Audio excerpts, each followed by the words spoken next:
the one we sent this morning? Yes.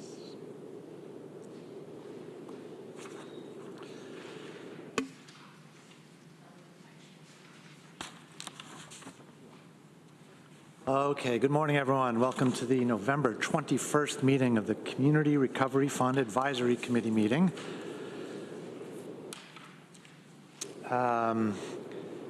So like the last one especially, I have a whole bunch of papers on my desk. I'm taking up 3 desks. And so I'm going to try to keep us on track with everything that needs to get covered. I've got notes here, but everyone should just chime in if I missed something that we need to cover. I wanted to say that we've received a number of emails from the public over the last few days requesting privilege of the floor today, and that we have told them that we are not having privilege of the floor for this meeting, that we are, at this point, we have all the information that we need in the applications and all the attachments to those, and we're just going to be using those to make our decisions going forward. I'm going to have some opening remarks in a minute, but I just want to mention the other things that will happen today in addition to the voting is that we are going to, make some attempt to discuss going forward what it looks like. That's going to be sort of the second half of the meeting. But then a number of other small things that are getting thrown in. We need to, we're going to have a 5 or so minute presentation about seeker, just to make sure that we understand that aspect of this process. We are going to, at the end of the meeting, probably try to schedule our next meeting. We have some potential dates here that we know will work in terms of the legislature chambers and other meetings, and then assuming we need another meeting, we will spend some time making sure or trying to find another time for all of us to meet. We are going to go through all the voting for the ones we haven't done yet. We have one application, and I will direct you to the number when we get there, that had been misplaced in a different earlier version, right? It was in a different category, so we want to make sure we get to that one. And then we've had one request from a member of this committee to revote on another application that we did already, so we can do that, or at least talk about that. And those are all the things that I have that were going to happen today at one time or another. So we should have brought our toothbrushes and our pajamas? Well, we have 3 hours allocated for this meeting. I'm confident that we'll get done. I am. Okay, I have some opening remarks. I have increasingly come to understand for myself that there is an emotional component to this process that we are engaged in. It is difficult to say no. And as I said last time, we must say no to 80% of the grant money that is being requested. Saying no to good causes being proposed by our neighbors is difficult for me. And I believe it is difficult for my colleagues on this committee and for the rest of the legislature and for our whole county government, and difficult for the applicants themselves. They put a lot of work and they carry a lot of hope in this endeavor, and hearing no is not easy.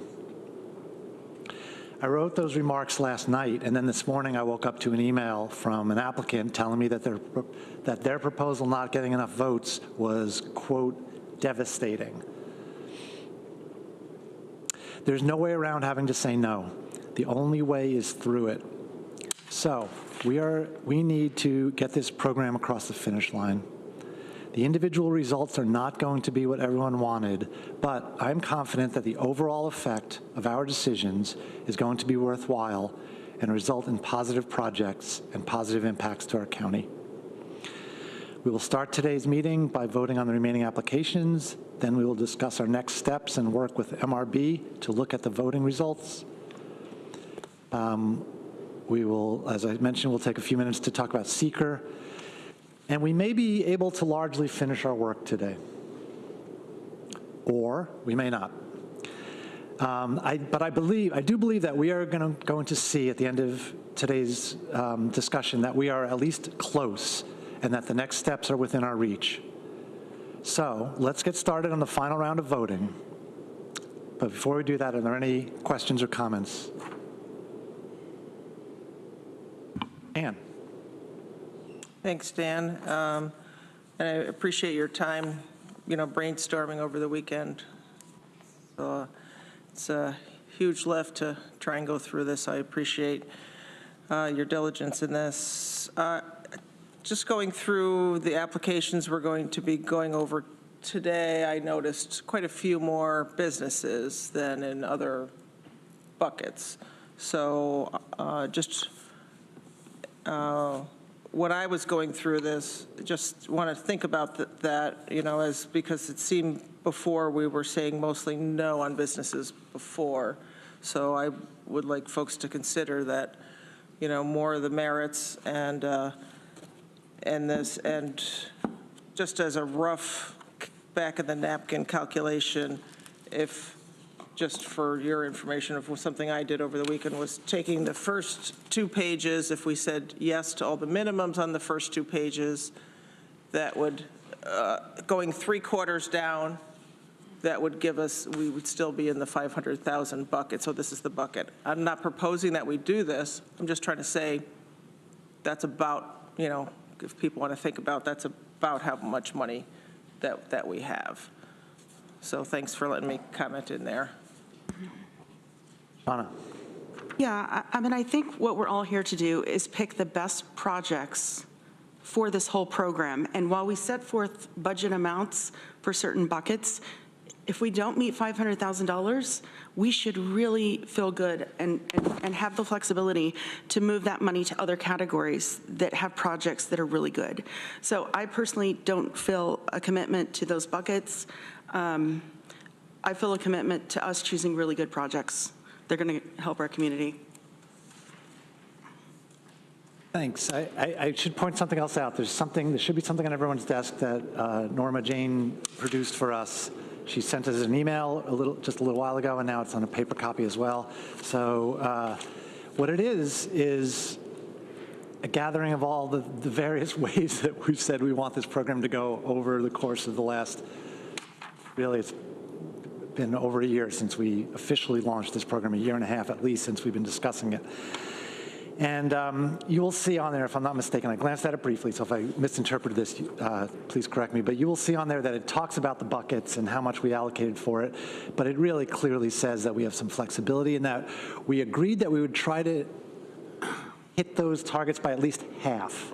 So I think there's almost no chance that we will violate that agreement. That gives us a lot of flexibility.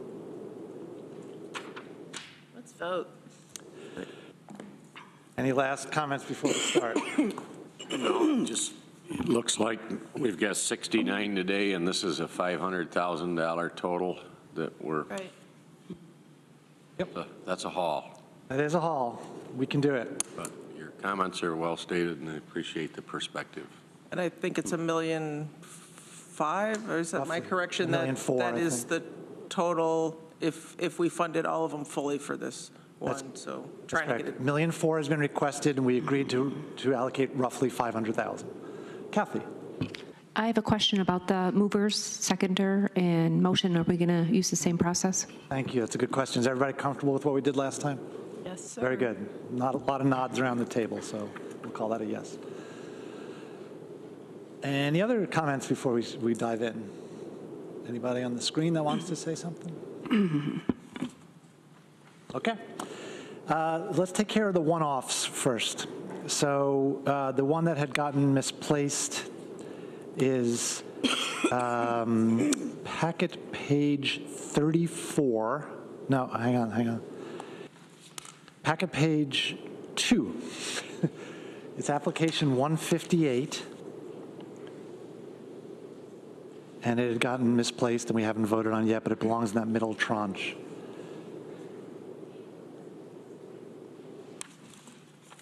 Can you wait till we get that one out? Yep. We're just literally trying to get on the same So page. we got an email about that. It's not. It's it also was in our put back printed in. agenda. It's on page 2 of your packet. Does everyone have the printed agenda with them? It's in your mailbox if you don't have it. Yeah, I just have so many papers here. Yep, me too. No problems. Pause for a moment to catch up.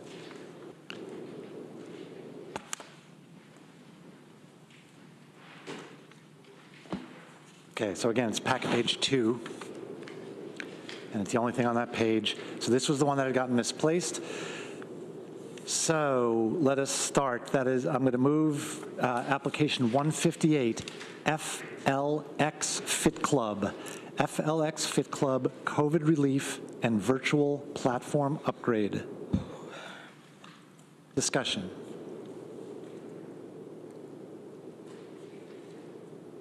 Veronica.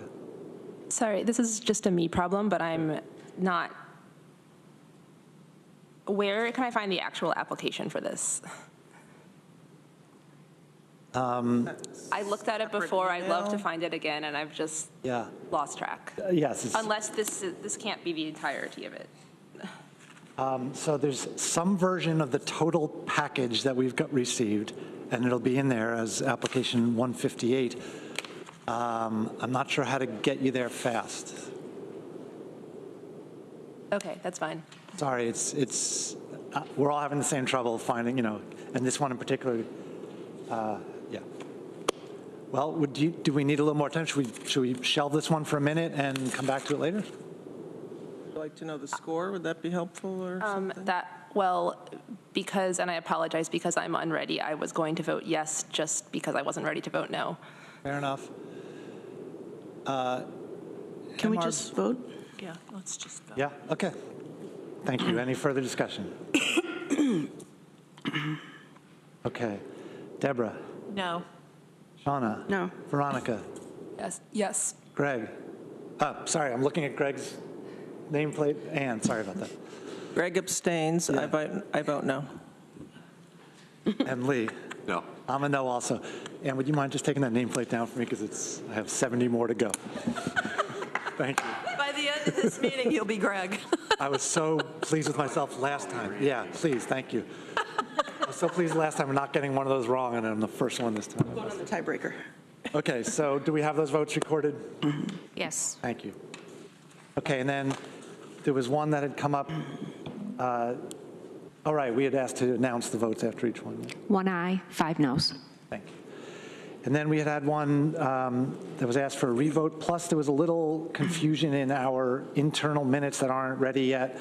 So I know there's just been some confusion, so we're going to take a look at this again. Ann? I'm just wondering if we want to, I'd prefer to go, with the ones we said first and then go back and revisit that? Like do this tranche? Doesn't matter. Doesn't matter, let's just get moving. Okay, that's fine. Help me remember when we get back, when we finish the other section, to come back to that one. Okay, the next section we're doing are the low dollar applications, and those begin on packet page, I know I wrote it down. 34. Thank you. Or you might have a different version that you've been working from. Kathy, go ahead. Dan, we distributed just prior to this meeting a colored copy, one-sided page that you may find a little easier to go through. It's the same thing that was in your packet, it's just not back-to-back. Okay, There's a blue strip on page 2. Yeah. okay. So whichever copy you're working from, they should all be in the same order. Yes. And That they gave out today? It was just put on your desk today, yes. It's the same thing that was included with the agenda. It's just not back-to-back. Smaller sheets, okay. thank you. No, it's all good. We're drowning in paper, and so we'll help each other figure out where we are. Okay, ready to vote. We are on we're on whatever sheet you're on. And the first one is applicant 206, Ithaca Welcomes Refugees. Is everybody on the same spot? Yes. So I'll move that one, and then we have that automatic second. Discussion. Oh, I should read it. Sorry, it's applicant 206, Ithaca Welcomes Refugees, Global Roots Play School. Are we ready to vote? Deborah? Yes. Shauna? Yes. Veronica? Yes. Ann? Yes. Lee? Yes.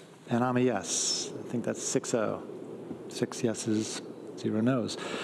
Application 279, Ithaca Farmers Market, reviving a downtown midweek Ithaca Farmers Market. Discussion. Okay, let's vote. Deborah? Yes. Shauna? Yes. Veronica? Yes. Ann? Yes. Lee? Yes. And I'm a yes, that's 6-0. Applicant 211, Free Science Incorporated. Free Science Incorporated Relief Project. Discussion. Okay, let's vote. Deborah? No. Shauna? Yes. Veronica? Yes. Ann? Yes. Lee? No. And I'm a no. That's 3-3. Number 108, Youth Farm Project. Equitable employment. Discussion. I'm sorry, what number are you on? No, wait. 108, Youth Farm Project. Okay, that's interesting, because some of the spreadsheets vary, Okay. and that was not on the other one that organized it by score. Okay. Would you prefer to pause on that one and come back to it? Okay, and I'm going to make a comment on it. When I read it, I read a little deeper into the application and it talked about that this was for health insurance for their employees. That's what I saw. And that's going to influence my vote.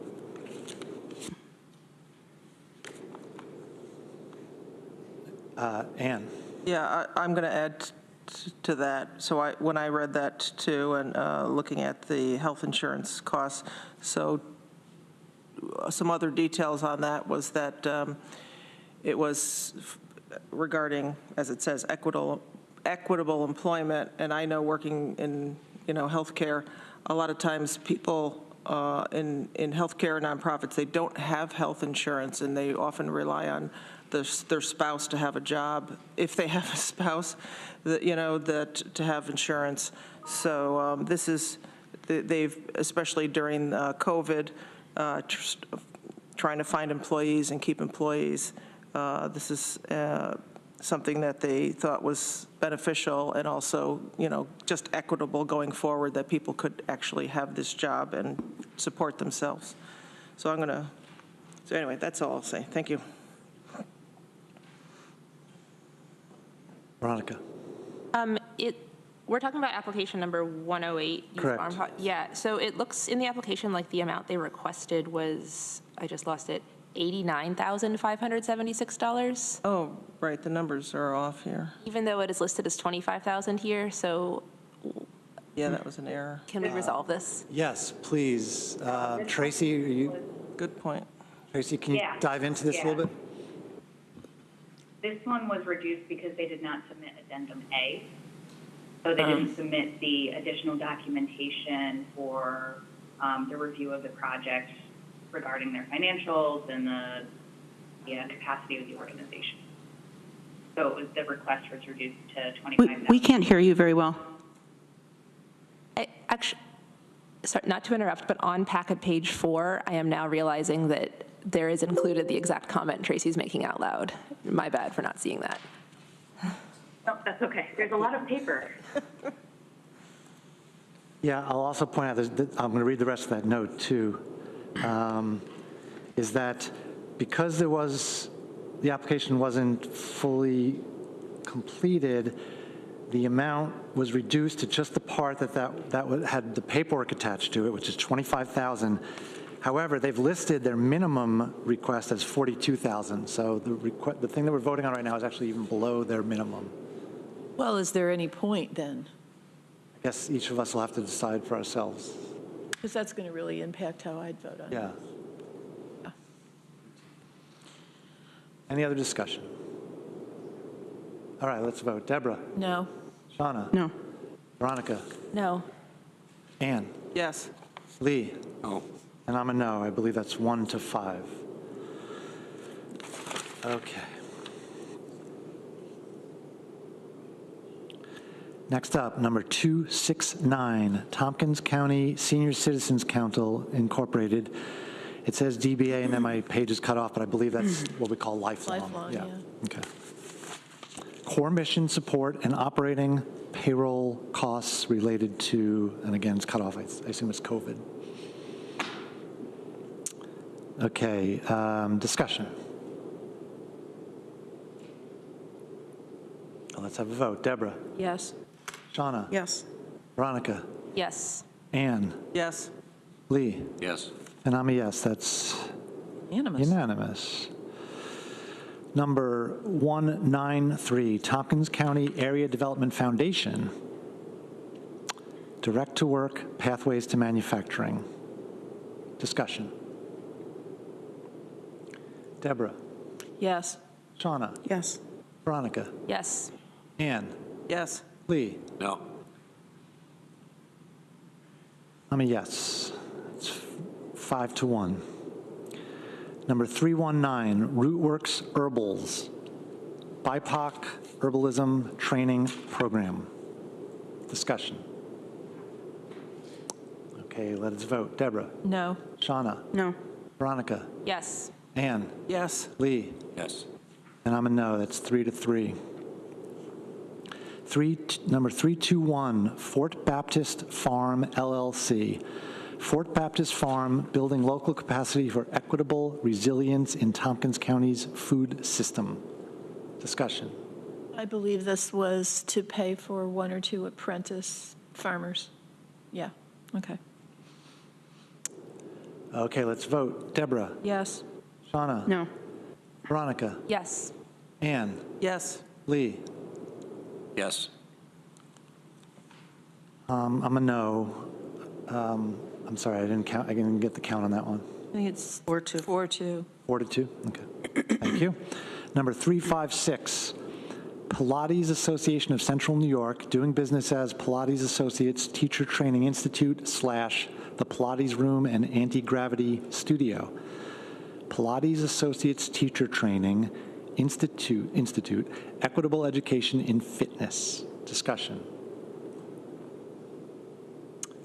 Deborah, No. Shauna, No. Veronica, Yes. Anne, Yes. Lee, No. and I'm a no. Number 245, local. That was 2-4, right? 4, I'm sorry, yep, thank you. Keep me on track here. Number 245, Local First Ithaca, the Ithaca Exchange Grassroots Crowdfunding Initiative. Can you explain what the heck this is?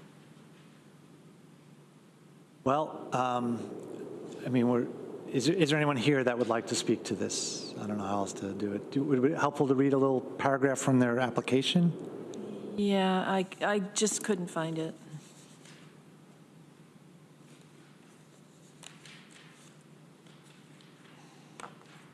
I don't think it was in the initial. Tracy, can you give us the next paragraph that they've written or something like that? Application 245. So this is,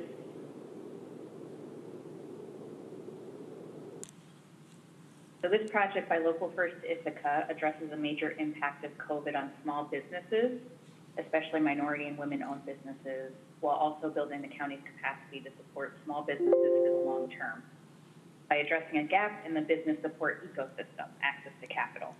The project promotes investment in small businesses by relatively large numbers of local people, which has been shown to enhance community engagement with the support for small businesses and promote wealth building across a larger percentage of the population. So as I understand this project, it is focused on helping small businesses and creating in some of their marketing around getting investment, but also working to build a community of investors within Tompkins County through kind of crowdfunding type investments. And so it's about essentially building a local type of investment structure for small businesses. Thank you, that was helpful. And is this is a private company or a not-for-profit?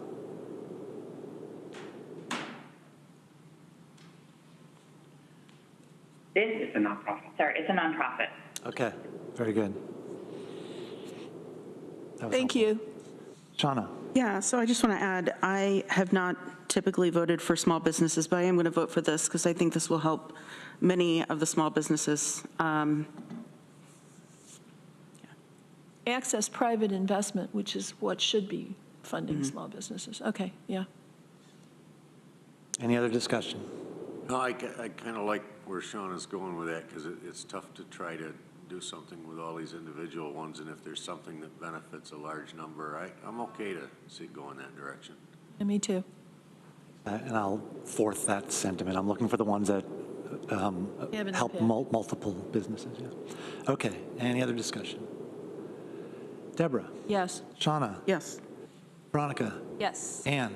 Yes. Lee? Yes. And I'm a yes. That was 6-0.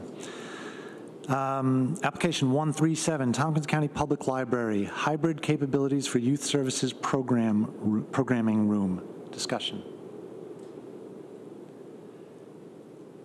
Okay, I'll say something. I think I'm going to vote no unless I get convinced otherwise, only because the library is basically our department and has the ability to request funding directly from us, whereas many, many other applicants in this pool do not have the ability to directly request funding from us.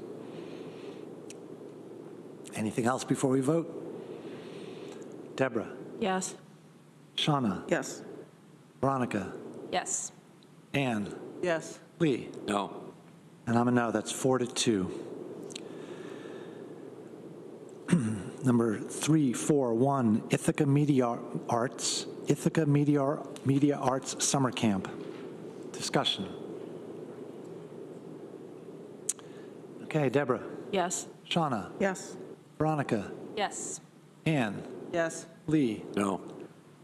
and I'm a no. That's 4-2. Number 221, Brooktondale Market LLC, Brookton's Market. Discussion. Deborah. Yeah, ordinarily, I don't think I would support something like this, but I also know from past experience that that market is like a community center for that town and village area, so I will be supporting this. Any other discussion? Okay, Deborah, Yes. Shauna, No. Veronica, Yes. Ann, Yes. Lee, No. I'm a yes. That is 4-2.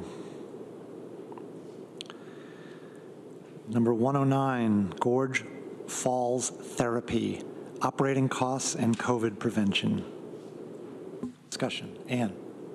Yeah, reading this application, I saw that it was during COVID, they had their the needs of the early intervention programs that they have go up.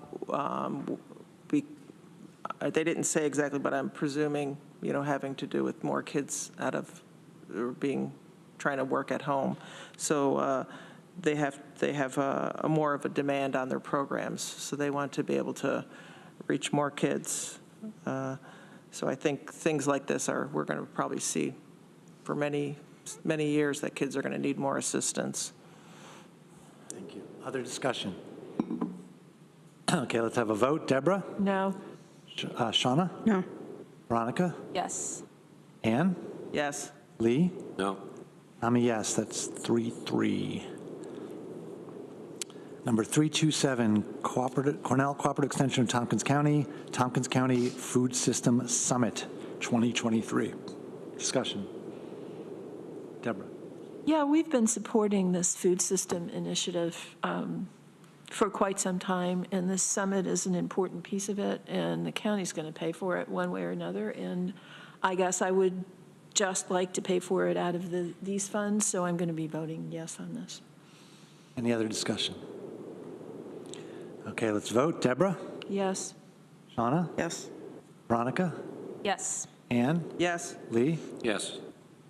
I'll be a yes then. Don't want to die on that hill, Jan? You don't guess have to I go don't. last, Dan. It's true. I can mix it up.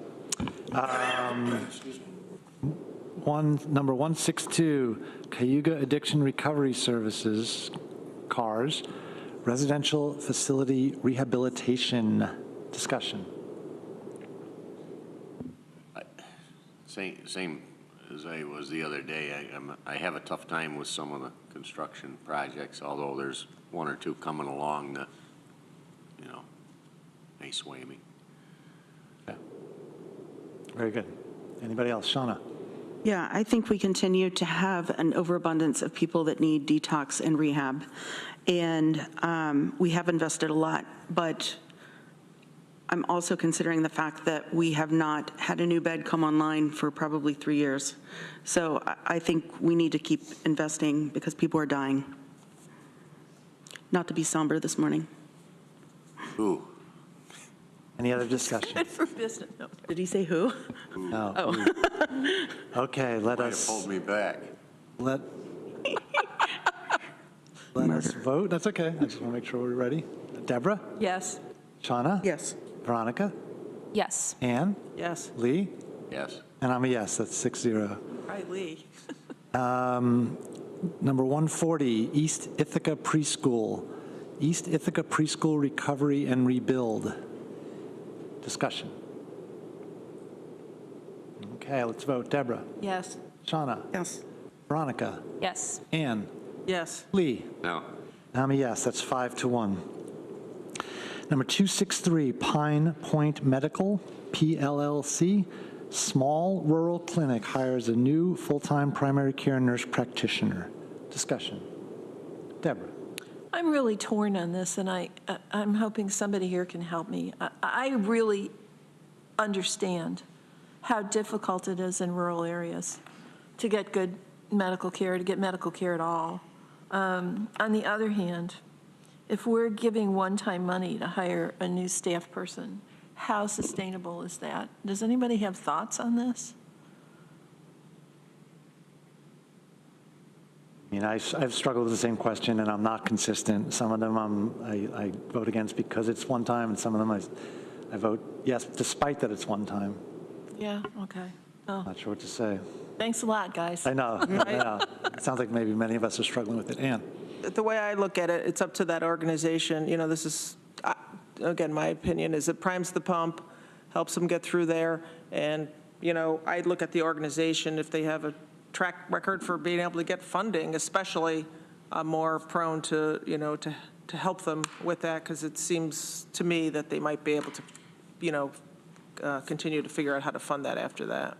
Well, I have to say that for most of these requests, if somebody's asking for operating costs, ongoing expenses out of one-time money, I'm voting no, because we're simply kicking the can down the road. But I guess the need for medical care in this community is so great that I'll vote for this one.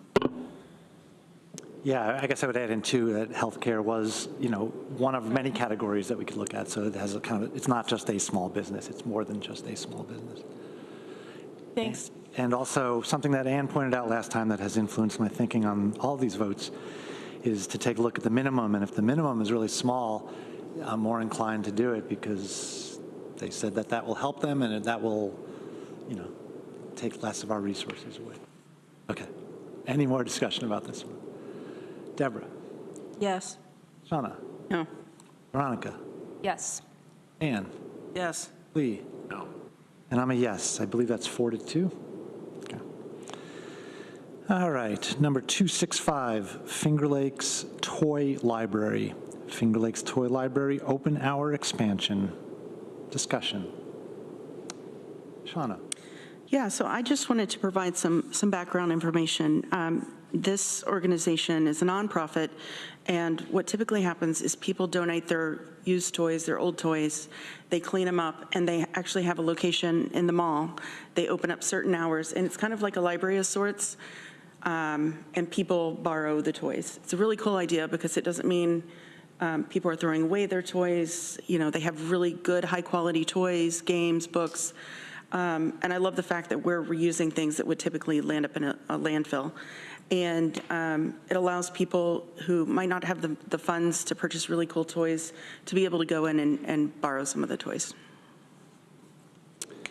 Any other discussion? We're just ahead of the Christmas season. Oh, gosh. Okay.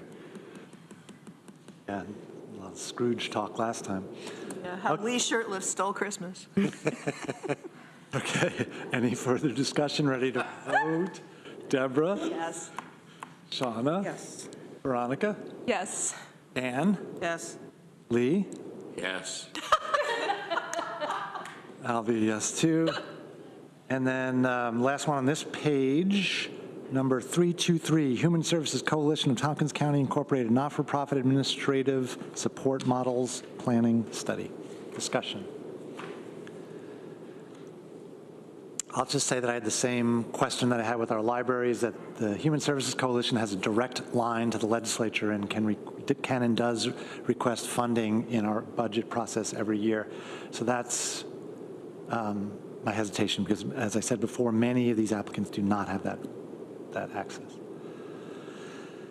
Okay, ready to vote. Deborah? Yes. Shauna? Yes. Veronica? Yes. Ann? Yes. Lee? No. And I'm a no, that's 4-2. Okay, we're going to switch pages, we're going to switch voting direction. And I just want to ask a quick question. Ann mentioned, Dan, you could go, you don't have to go last if you want. So usually protocol in committees is that the chair does vote last, but I realize that there's like a little bit of an advantage or something here. So I'm happy to change that order up. Does anyone have a strong opinion about it? It's not going to influence anybody else's vote, so yeah, go ahead. Go first, you mean? Yeah. Okay.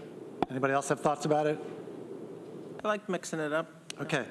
I'm going to go first for this next page, and we'll go in the direction of Lee. Okay. So look, so it looks like the next one up is 280 Ballet Guild of Ithaca. Is that correct? We're all in the same spot? Yes, ballet, not ballet. You got it. Yeah. Okay, number 280, Ballet Guild of Ithaca, spring performance of Giselle. Hope I pronounced that right. Discussion. Okay, let's vote. I'm a no. Lee? No. Ann? Yes. Veronica? Yes. Shauna? No. Deborah? No. I believe that's 2-4. Okay. Number 254, Sacred Root Kava Bar and Lounge and Tea Bar. Sacred Root Kava Lounge and Tea Bar. Discussion. Okay, let's vote. I'm a no. Lee? No. Ann? No. Veronica? No. Shauna? No. Deborah? No. Okay, that's 0-6. Number 338, Discovery Trail, Kids Discover the Trail, KDT, exclamation mark, program. Discussion.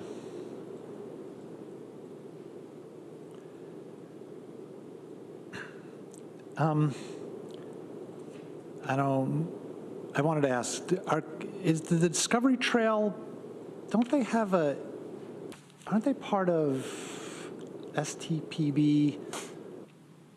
Like ACOT or one of those categories that's automatically in? Does anyone know offhand? I don't know. I've seen their name on our grant stuff, but I don't. Well, the thing that I noticed about this particular request was that they were trying to make up for funding that they had received from BOCES and were no longer receiving, so.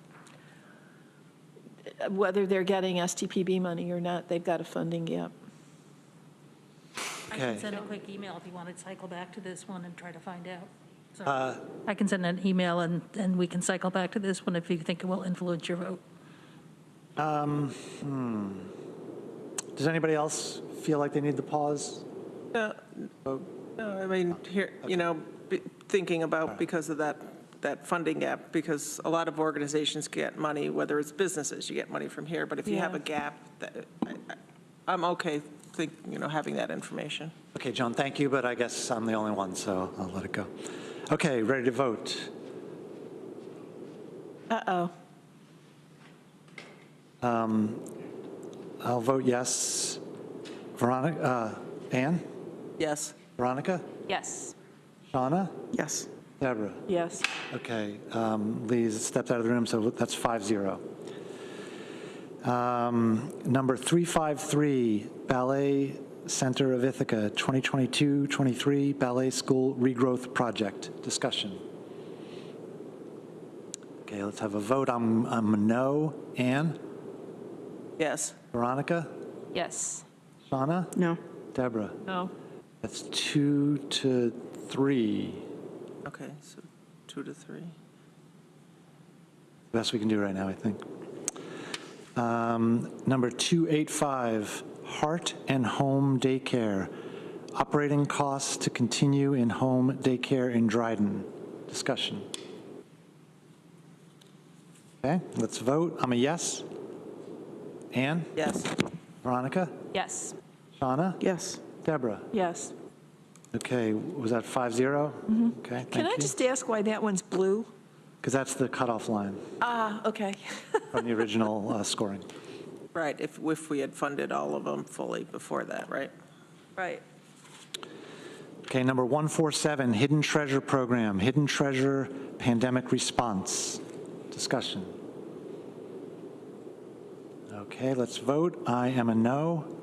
Ann? Yes. Veronica? No. Shauna? No. Deborah? No. That is 1-4. Application 308, New Spice Catering, dedicated New Spice catering space. Discussion. Okay, let's vote. I'm a no. Ann? Yes. Veronica? Yes. Shauna? No. Deborah? No. That's 2-3. Number 106, comprehensive dentistry operating costs. Discussion. Ann? I just want to disclose that's my dentist. Okay. Uh-oh. Thank you. No, that's good, actually, yeah. We'll see after I vote how gentle they'll be with me. Any other discussion? Okay, let us vote. I am a no. Ann? No. Veronica? No. Shauna? No. Deborah? No. That's 0-5. Number 131, Integrative Medicine Center, IMC of Ithaca LLC, payroll assistance. Discussion. Okay, let us vote. I am a no. Ann? Yes. Veronica? Yes. Shauna? No. Deborah? No. 2-3. Number 218, circus culture on wheels. Discussion. Okay, with a vote, I'm a no. Ann? Yes. Veronica? No. Shauna? No. Deborah? No. That's 1-4. Okay. Number 252, American Legion Post 221, Danby, Operation Glorious Resurrection. Discussion. Okay, let's vote. I'm a no. Ann? Yes. Veronica? No. Shauna? No. Deborah? No. That is 1-4. Number 343, Trumansburg Community Recreation, Trumansburg Community Recreation Outreach Coordination. Discussion. Okay, we're going to vote. I am a no. Ann?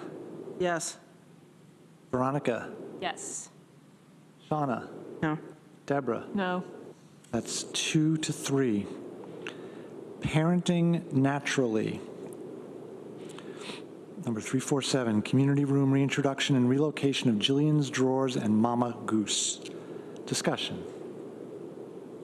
Ann?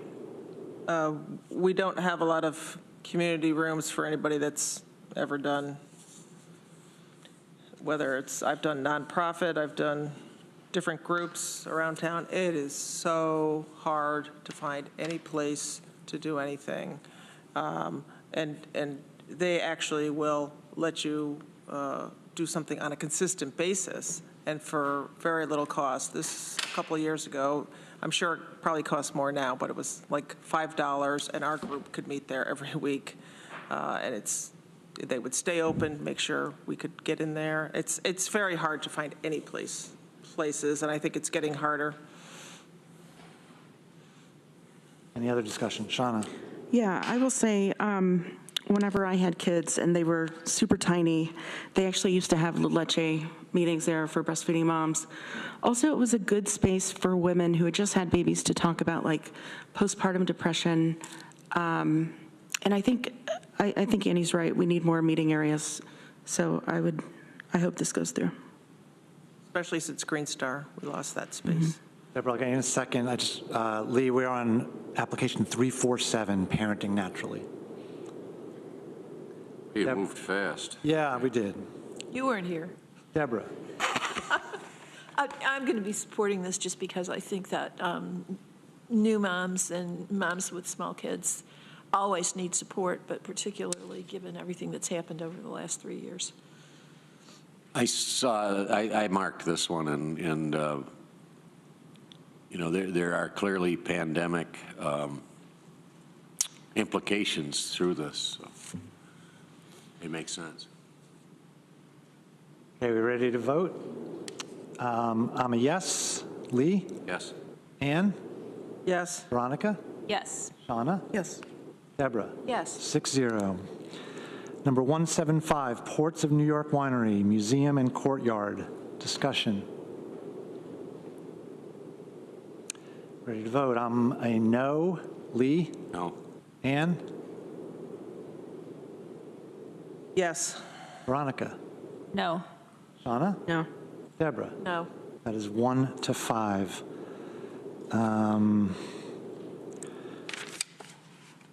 Number 190, Hair and Bristle expansion, 2023. Discussion.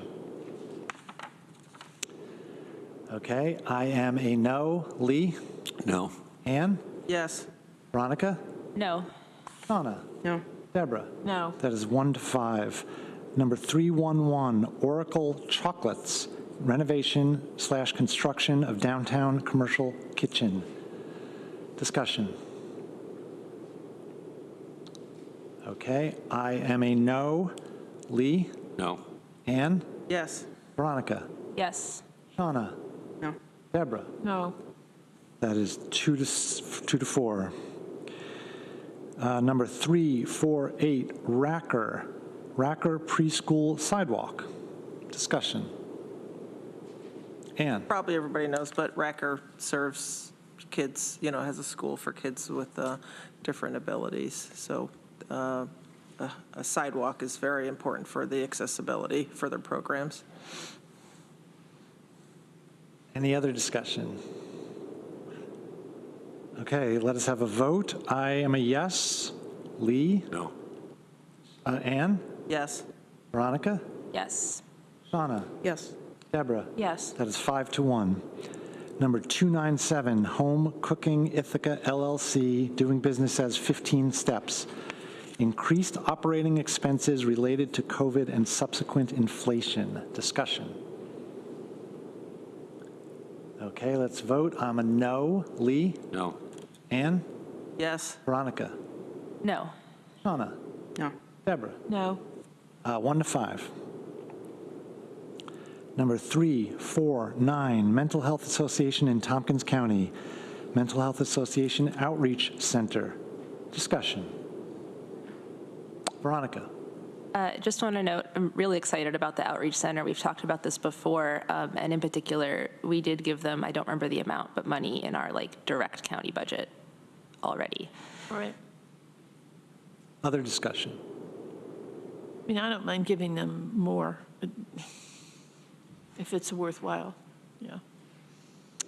Okay, let's have a vote. I'm a yes. Lee? Yes. Ann? Yes. Veronica? Yes. Shauna? Yes. Deborah? Yes. That's 6-0. Application 192, St. Catherine of Siena Church, COVID relief, past, pastoral care, present. Discussion. Okay, let's have a vote. I am a no. Lee? Yes. Ann? Yes. Veronica? No. Shauna? No. Deborah? Yes. I think that was 3-3, is that correct? Okay. Number 183, Eco APM LLC. Discussion. Okay, let's vote. I am a no. Lee? No. Ann? Yes. Veronica? No. Shauna? No. Deborah? No. That's 1-5. Number 301, Close to Home Productions. Close to Home Productions operating costs. Discussion. Okay, I am a no. Lee? No.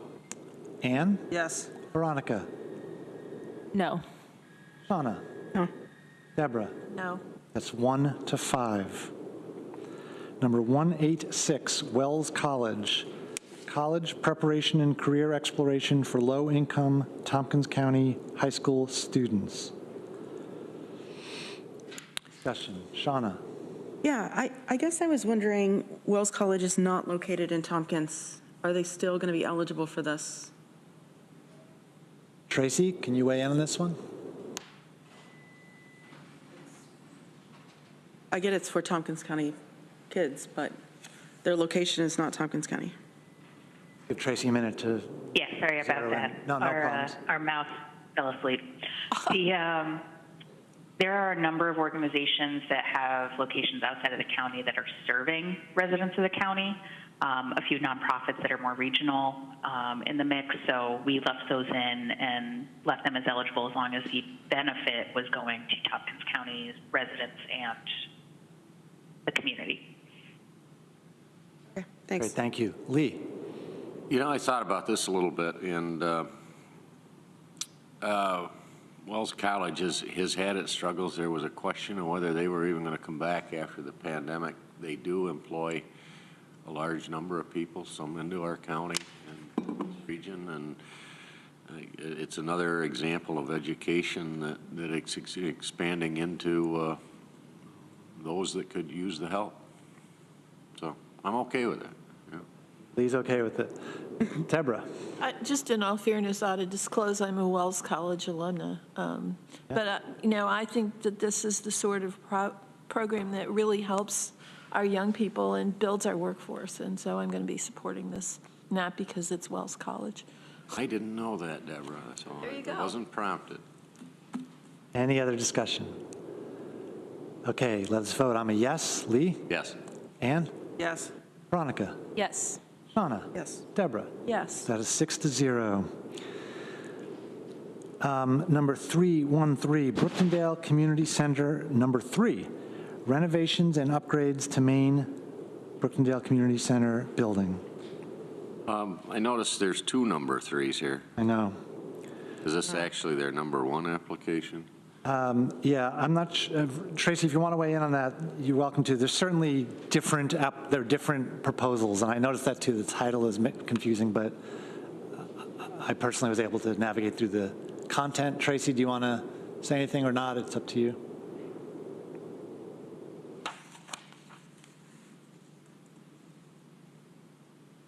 Yeah, we had 4 applications that came in from this group, it looks like. So I would say that you can rely on the project name as the main direction. Thank you. Lee? Not to put the legislator on the spot, with 4 in there, I don't think I can support all of them, but would you see a priority on this one? And obviously the rankings are higher on it. Yeah. No, thank you. That was what I was going to speak about. But Shauna, you go first. Yeah, I just want to put out that I was the executive director at Alterra, which is now Brookdale, for about 5 years. This is different. This is the Brookendale Community Center. Yeah, but it's the 3rd building. It's the new building that they're creating. No, not Brookdale. Oh, This is Brookendale. you're right. Brookendale. Yes, sorry. Right across from the market. No problem. I did not work there. And they disavow all knowledge of her. Yes. Deborah? They might not have an executive director. I guess I'm really torn on these Brookendale applications. I understand it's a community center and it serves the community, and I just wonder whether we ought to be funding construction. I'm just really torn. I would like to benefit the community. It's a good community, but I'm not sure that we're the proper funding source. Do we know, did the town get its own ARPA funds, and what did they use them for? So just the town does not fund, this is a private, not-for-profit organization. Okay. So different municipalities Right. did different things with their ARPA funds. Some offered them to the or No, I know like that. we are, so I don't know. That's right. They could have. So they could have offered them to requested businesses from the and town. I was just being clear, they're separate organizations. Yeah. Right. Well, Lee brought up the thing for me, which is, I'm going to vote against this one, and yes, probably on all the rest of them. I'm going to vote no, even though I think it's a worthy cause, just because, I'm trying to be fair in distribution of the geographic distribution of this money as well. At least two of the other applications they're putting in are for boilers. Last time I said I'm partial to roofs. I'm also partial to boilers. They're like so basic, you know what I mean? The building will stop existing if the boiler fails. So that's why I'm definitely voting for the other ones, and out of fairness to some balance, I'm going to vote no for this. I hope that was clear. Any other discussion? Dan, which one is the boiler? I'm looking at the grouping here. It's going to be on the next page, I think. And Three in a row, okay. yeah, it's down about 3/4 of the page, down number 225. I'm not sure where number 312 225 is fine. and 312 also. Okay, and I made a mark on that. Okay. All right, so we're back to 313 Brookendale Community Center renovations. Any other discussion? Okay, let us vote. I'm a no. Lee? No. Ann? No. Veronica? No. Shauna? No. Deborah? No. Okay, that's 0 to 6. Number 305. And I'm looking at my own notes here. They're not boilers for the other one, they're generators. I misspoke, but the same idea. Okay, sorry. Number 305, Ancient Wisdom Production Incorporated, in parentheses, the Brain Shop operational grant. Discussion. Okay, let's vote. I am a no. Lee? No. Ann? No. Veronica? No. Shauna? No. Deborah? No. Okay, that's 0 to 6. I guess we don't like brains. So let's see, we're on the next page now. We're going to reverse order. I guess I'll still go first to balance out all the times that I went last, but we'll go in the opposite order. And if I'm looking at this right, the top of the list is number 257, Envious Handbags. We all in the same place? Yes, sir. Okay. Okay, number 257, Envious Handbags. Discussion. Okay, I'm voting no. Deborah? No. Shauna? No. Veronica? No. Ann? No. That's 0 to 5. Number 284, Newfield Historical Society. Newfield Historical Society Archives, Digitization, and Public Access. Discussion.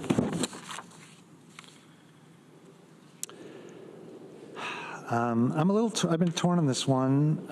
They do, if I remember correctly in the application, I think they say their machinery that they're buying is going to be available to other agencies and other towns, other historical societies that want to do this. I think they said that. It is a long-term benefit to this organization. They'll have this equipment going forward. I don't know. Any other discussion? I have to vote first. I'll vote yes. Deborah? I'll vote yes, too. Shauna? No. Veronica? Yes. Ann? Yes. And Lee? Yes. Okay, I believe that's 5 to 1. Is that correct? Okay. Number 302, Ithaca Babe Ruth Baseball League, Community Outreach for Youth Sports Engagement. Discussion. Shauna? So the Babe Ruth Baseball League is very popular here in Ithaca. I believe it's run through the Youth Bureau. And if kids need things like gloves, gear, it's all provided if kids need it. I think it's a worthwhile organization, and they definitely cater to a lot of kids that sometimes don't have the money to play sports. Any other discussion? All right, ready to vote? I'll vote yes. Deborah? Yes. Shauna? Yes. Veronica? Yes. Ann? No. Lee. Yes. So that's 5-1. 310, Ithaca Sport and Fitness LLC, doing business as Infinity Athletics. Project Build Better, and include more. Discussion. Okay, let us have a vote. I'm a no. Deborah? No. Shauna? No. Veronica? No. Ann? No. Lee? No. That's 0-6. Okay. Number 128, Opera Ithaca Apprentice Artist Program Expansion. Discussion. Okay, I am a no. Deborah? No. Shauna? No. Veronica? No. Ann? No. Lee? No. That's 0-6. Number 178, Blue Light Incorporated Payroll Assistance. Discussion. Okay, let's vote. I'm a no. Deborah? No. Shauna? No. Veronica? No. Ann? No. Lee? No. That's 0-6. Number 293, Ithaca Pasta Incorporated, Bravo. Discussion. Okay, I am a no. Deborah? No. Shauna? No. Veronica? No. Ann? No. And Lee? No. 0-6. 366, John Joseph Inn, Garden Expansion. Discussion. I am a no. Deborah? No. Shauna? No. Veronica? No. Ann? No. Lee? No. That's 0-6. Number 264, Finger Lakes Maple, TCRF Maple. Discussion. Let's vote. I am a no. Deborah? No. Shauna? No. Veronica? No. Ann? No. Lee? No. That's 0-6. Application number 304, FLX Athlete Retreat for Chiropractic, Massage, and Acupuncture. FLX Athlete Retreat, Recovery, Resilience, and Growth. Discussion. Okay, let's vote. I am no. Deborah? No. Shauna? No. Ann? Veronica? No. Ann? No. Lee? No. That's 0-6. Application 181, American Legion, Leonard T. Spalding, post number 1134. Renovate 2 exterior decks. Discussion. Okay, let's vote. I am no. Deborah? No. Shauna? No. Veronica? No. Ann? No. Lee? No. 0-6. Application 180, Well Said Media. Well Said Media Recovery. Discussion. Let's vote. I'm a no. Deborah? No. Shauna? No. Veronica? No. Ann? No. Lee? No. That's 0-6. Number 314, Brooktondale Community Center. Number 3, installation of generator at Old Fire Hall. Discussion.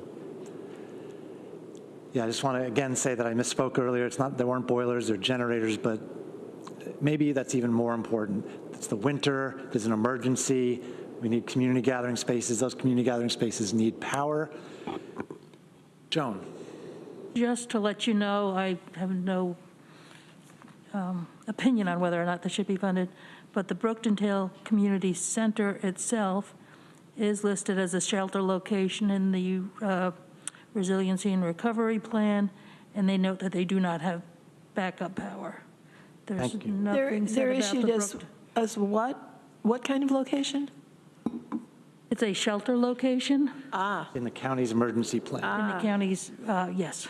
Thank you for that, Joan. It's good to know. But the old fire hall is not listed. I don't know why. I'm just reporting. Yeah. So it would be the main building generator that would impact our shelter program. So it's, the fact is it's not in the emergency It's plan. We not know in the that. plan. I don't know if it serves as a shelter and didn't get listed for some The reason. 2 buildings are across the parking lot from Yeah. each other.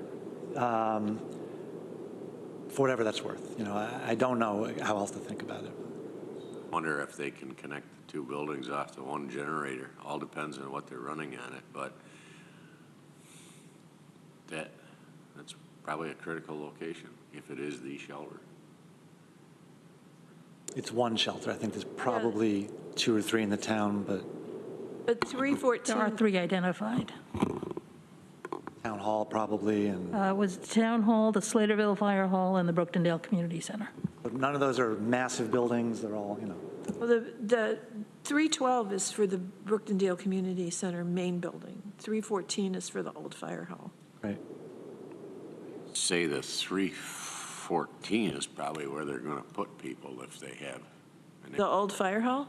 Yeah, that would be the one where, I'm guessing, but Guessing, they too. wouldn't have room in the other building to put large numbers of people, I don't believe. I think we might have it the other way around. I think Really? it's, did it say which building is the emergency building? I only asked because I figured one of them was, and I thought it might come up in conversation. Yeah, please. The chart from the plan itself refers to the Brookendale Community Center, and it says it has a capacity of 100, and that it's ADA compliant. There's other things here, but Okay, any more discussion? Well, would it be possible to say yes to both of these with the idea that we would find out which building it actually is that serves as a shelter? Because if we say yes to both of them and gave them both, it would be $50,000 practically. So I guess I would vote yes to both of them with the understanding that we would clarify which building it actually was. Yes, we can do that. I'd like to prioritize one, yes, whichever. Whichever one, yeah, exactly. I'll confirm which is included in the plan. Thanks, Joan, that's good information. Anybody need, should we pause that vote then, or how do you want to handle this? Well, we're going to have a revisit on Yeah. Yeah, some of yeah, these. so we'll just approve both of them and then we'll clarify later. Okay, all right, we'll vote on each of them. Yeah. Okay. Any other discussion about application 314, Brookendale Community Center? Okay, let's vote. I am a yes, and I think we're going this way, Deborah? Yes. Shauna? Yes. Veronica? Yes. Ann? Yes. And Lee? Yes. Okay, that's 6-0. Number 362, Harold's Holding LLC, Harold Square Retail and Office Recruitment. Discussion. Okay, let's vote. I'm a no. Deborah? No. Shauna? Yep. Veronica? No. Ann? No. Lee? No. That's 0-6. Application 312, Brookendale Community Center, number 2, installation of generator for BCC main building. I got to think that's the place they're talking about. That's much bigger. Well, we'll nail it down before we Yes. give out money. Okay. And just for whatever it's worth, the other building has the food pantry in it, so and also a community meeting space. So, just okay. Number 312. Any other discussion? Okay, let's vote. A yes. Deborah. Yes. Shauna. Yes. Veronica. Yes. Ann. Yes. Lee. Yes. Okay, that was 6-0. Number 303. ABC Services of Ithaca Incorporated, ABC Oriental Rug and Carpet Cleaning Company, ABC Rug Washing and Repair Expansion through Professional Marketing. Discussion. Okay, let's vote. I'm a no. Deborah? No. Shauna? No. Veronica? No. Ann? No. Lee? No. That's 0-6. Application 209, Here to You Tattoo, website and hire administrative assistant. Discussion. Okay, I vote no. Deborah? No. Shauna? No. Veronica? Yes. Ann? No. And Lee? No. That's 1-5. Application 145, Elm Tree Inn, 2022 assistance with operating costs. Discussion. I need to sit this one out. I have a personal and professional relationship with the owners. For saying that. Any other discussion? Okay, let's vote. I'm going to vote no. Deborah? No. Shauna? No. Veronica? No. Ann? No. Okay, and 1 abstention. Is that correctly? That's correct. Yeah. Thank you. You're welcome. So 0-5-1. Application 299, Angel Hearts Cafe LLC, doing business as Angel Hearts Diner. Operating costs, rent/utilities. Discussion. Let's have a vote. I'm a no. Deborah? No? Shauna? No. Veronica? No. Ann? No. And Lee? No. Awesome vegan food. It's hard to vote no. I'll still eat there plenty. I'll support them in that way, Me too. I'll support them in other ways. Application 281, Gangnam Station. Make Gangnam Station great again. Discussion. Let's vote. I'm a no. Deborah? No? Shauna? No. Veronica? No. Ann? No. And Lee? No. That's 0 to 6. Application 225, Brookendale Community Center, renovations to Old Fire Hall. Discussions. Okay, let's have a vote. I'm a yes. Deborah? No? Shauna? No. No. Veronica? Ann? No. And Lee? No. That is 1 to 5. Application 320, McDonald's Farm, local food security. Discussion. Deborah? Yeah, I'm going to be voting for this. I don't see any reason why, if we're voting to support the Fort Baptist Farm Program for equitable resilience in the food system, we wouldn't support this particular proposal, because the food system is kind of near the top of our list of priorities. Thank you. Other discussion? Yeah, I want to say something too. I thought a long time about these farms. There's a couple of farm requests in there, and I'm maybe not consistent, but I am mostly going to be voting for the farms, especially existing ones. I think that keeping existing farms intact is very valuable. I'm less sure about new farms. Like I'm not sure that's what we need, but old farms, existing farms. Well, I would say actually we do need to do what we can to promote new farm initiatives, because one of the things I remember from going to some of the meetings at the ag group up in the town of Lansing is that people are aging out of the business and new people aren't coming in because it's just so difficult. And one of the reasons we moved here was because it's sustainable in terms of the availability of local produce and farming products. And I think in the future, we're going to need that. So, sorry. No, don't be sorry. Any other discussion? Veronica? I agree with all the stuff about the farms. I was going to vote no on this one just because the application I don't really understand what's going on in it. There's very little information, including, I don't quite know what they're buying. I don't see any metrics. It would be there's no name attached to it. It would be helpful to have a little more info. Enough. Any other discussion? Okay, let's vote. A yes. Deborah? Yes. Shauna? No. Veronica? No. Ann? No. And Lee? Yes. 3 to 3. Application 363, FLBC Incorporated. Discussion.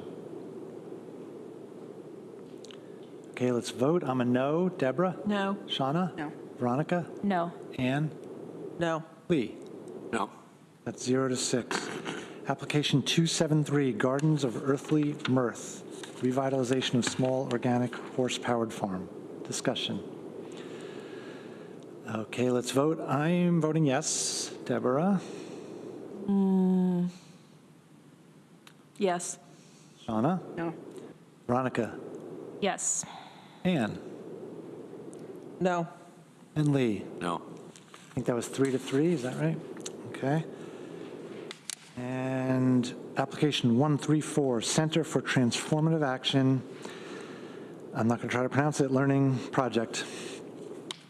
Yes, Veronica? It's Gaiagono. I know we're down at the very bottom, but I would have, I think we skipped.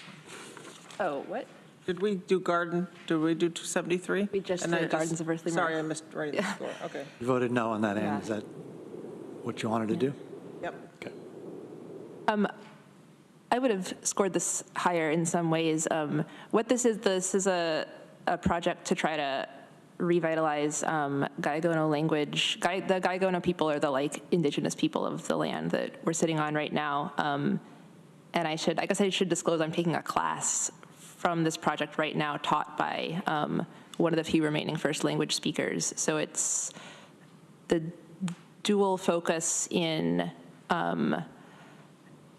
like revitalizing the indigenous culture and history here and connection to the land, as well as providing language lessons to like Gaigono people who are not first language speakers. And those are free to indigenous folks, and then they cost money to non-indigenous folks to take the classes. Just for a little background. Other discussion?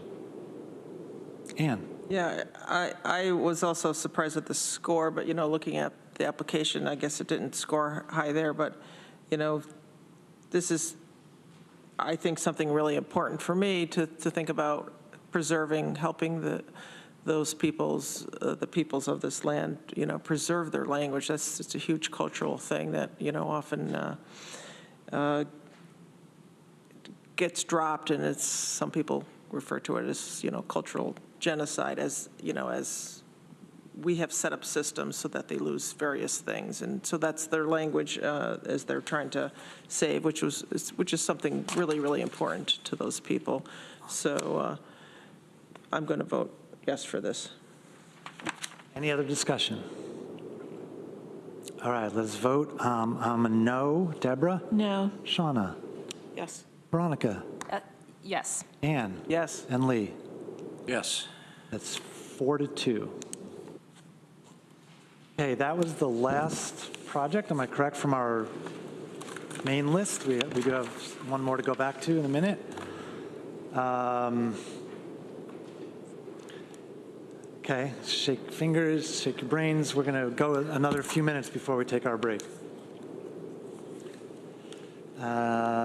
So we had one more project that we wanted to vote on. We want to hear a little bit about Seeker, and I think that'll probably be a very good time to take our break. We'll come back, and then we'll begin discussing And then the Coddington. process. Yes, that is the revote. Okay. That's the revote, yep. So does that sound like a good plan? We have those two pieces of business to take care of, then we'll take a break and get into the next steps. Okay, first of all, thank you for all that voting. I know, it's difficult on a lot of levels, so thank you for doing it. Okay, let's go to the Seeker part of this, and then we'll go to the Coddington part. So Joan Jerkowitz, you are on. Talk to us about Seeker. So I provide you a memo that just kind of outlines the distribution of seeker actions. I will note that since this was sent, the next day, of course, we got additional information from one of the applicants, which means they are not, do not need an environmental review, and that was for the, don't even see them now, of course, the GIAC Recreation Center. I don't even see them on the list. Oh, because I took them off my copy. That would be why. I don't see them on this one either, Joan, so I guess you're okay.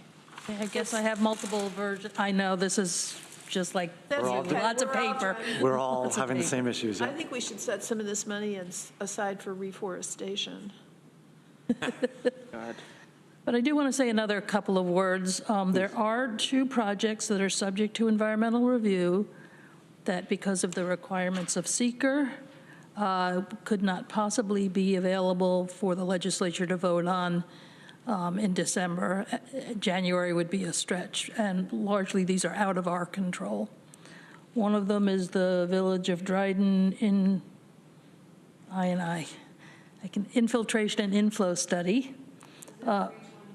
That is 324, that's correct. The Village of Dryden is the lead agency for that environmental review, so we will need to wait for their action on that. So I don't know what their timeline is. And the other one is Second Wind Cottages. That's a type 1 action and will require what's called a coordinated review. So the first step is to identify the lead agency. The normal process would be for us to send a letter to all the involved agencies and give them 30 days to let us know if they would prefer to be the lead agency, and then discuss who would be the better lead agency. It's in the town of Newfield. And town of Newfield would be one of those agencies that would be allowed to step up and ask to be the lead agent. If they don't want to, then it's us. I don't think there are any additional lead agents, involved agencies that would be eligible to be lead agencies. So again, the timing is beyond our control. Right. But the others, I think we're prepared to move forward with, to have the environmental reviews done in time for the legislature to act in December. Thank you. Now, let's talk a little bit about, it seems that some of these already fell off our voting, right? We were advised by the county attorney that we at least need to prepare the draft environmental review, even if you never see it, for all the applications that require the environmental review. So some of them might be done later than the others, but we're certainly prioritizing those that have received some positive indications from this committee. Sorry you had to do all that work. Yeah. No, I won't say it's what I'm paid for, but it's That's why you get the big bucks, right? definitely not saying that.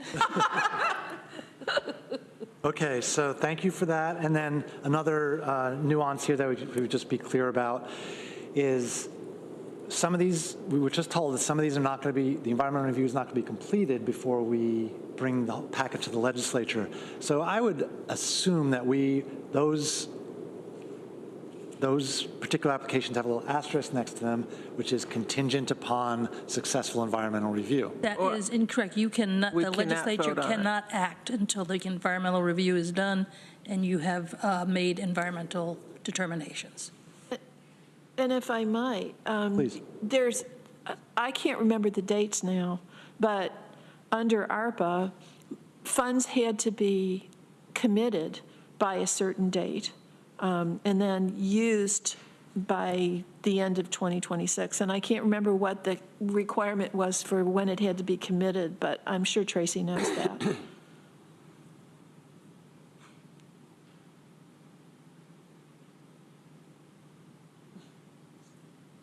Trying to get around. December 2024.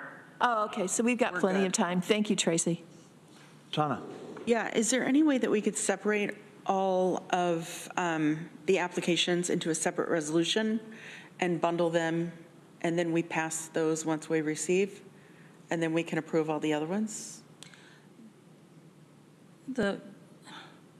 For those that involve an environmental review, the county attorney has suggested it would be better to vote on those individually. If in front of the legislature, you would definitely have to vote on, if there is a negative declaration on environmental significance, you would need to vote on those individually. I'm just wondering if the ones that don't need that, if we can go ahead and get the money out the door, because people have been waiting a very long time. And if we could get the ones that we agree upon voted out the door, get their money to them as soon as possible. Yeah, there's nothing stopping us from doing that. Yeah, I think that's what I I've would. identified the only two that I think we would not be able to have the work done in time. Deborah? Another just logistical problem is that our recommendations may be second-guessed by our colleagues when this goes to the entire legislature. I know, clutch your pearls. But I'm just trying to figure out, for some of these, it's going to take a lot of work to do the environmental analysis, and We've done a lot of them. With several we have finished, and several okay. are at the finish line, but we're not drafting the resolutions and such until we get an indication of whether it's going to go forward. Yeah, and that's, I guess, my question. It's kind of a chicken and an egg thing. If the county attorney's saying that we can't vote on something as a legislature until we've seen the EAF,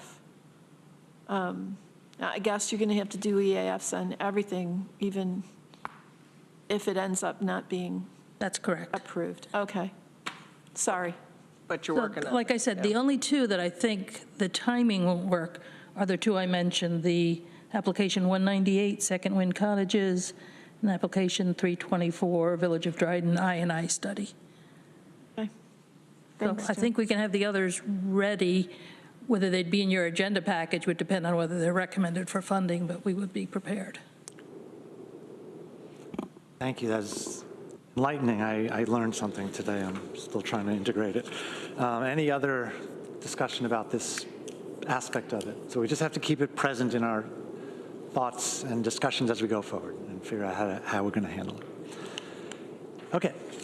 Then the next item, thank you, Joan. The next item up is request to reconsider one of the votes that we took. The application is number 226. There's various places you can look at it. It's in today's packet on page 32 if you wanted to look at it there, which is where I'm going to look at it.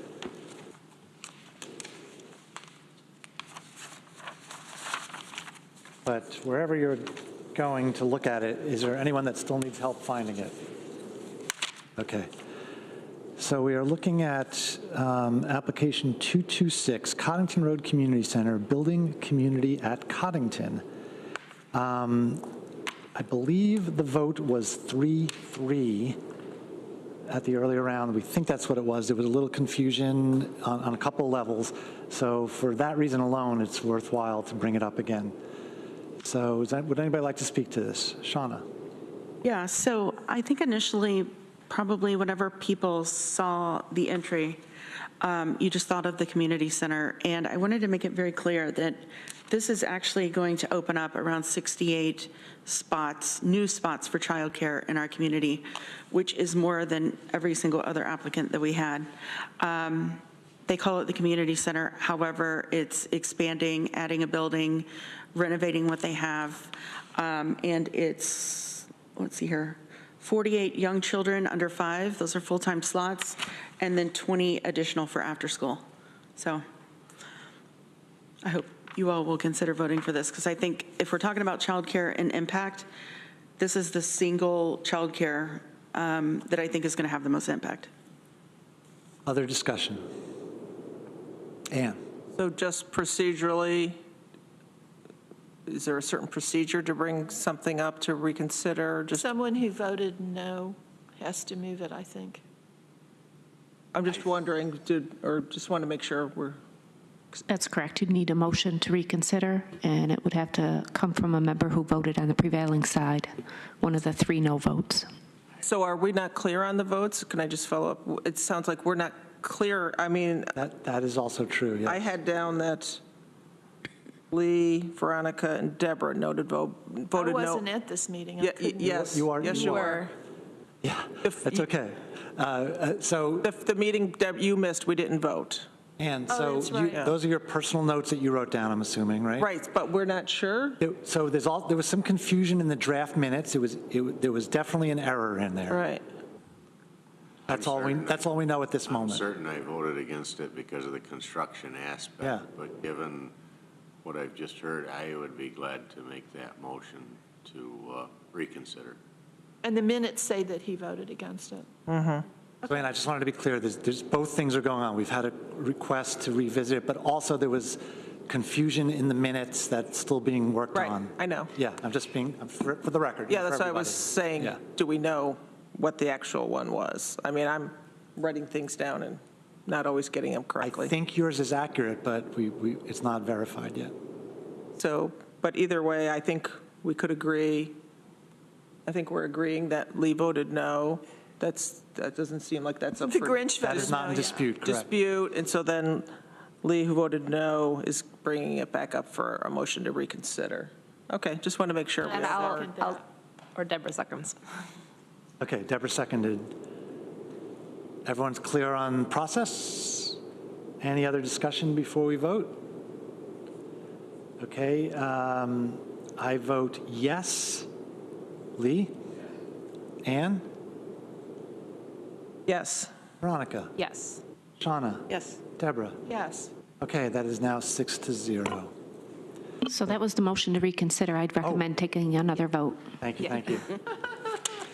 All right, so, yes, thanks. So we unanimously voted to reconsider. So now it's the main motion. Shall we fund the Connington Road Community Center for this grant? Discussion. Okay, let's vote again. I'm a yes. Deborah? Yes. Shauna? Yes. Veronica? Yes. Ann? Yes. Lee? Yes. Okay, that is 6-0 also. Thank you, Kathy. All right. Miraculously, it is exactly 11:30. So let's take a 10-minute break.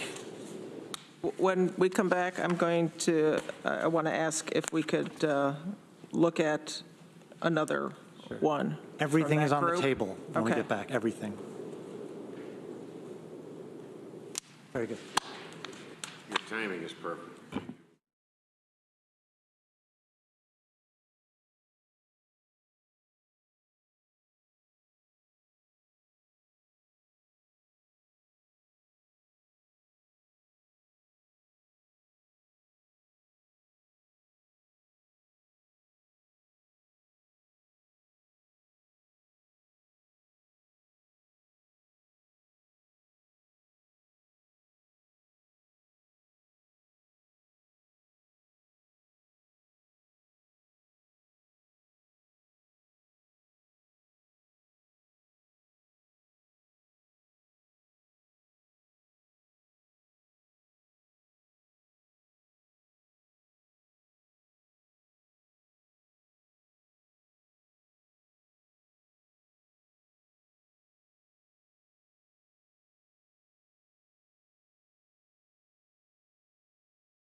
Sorry, couldn't resist sharing that. Comes down to it.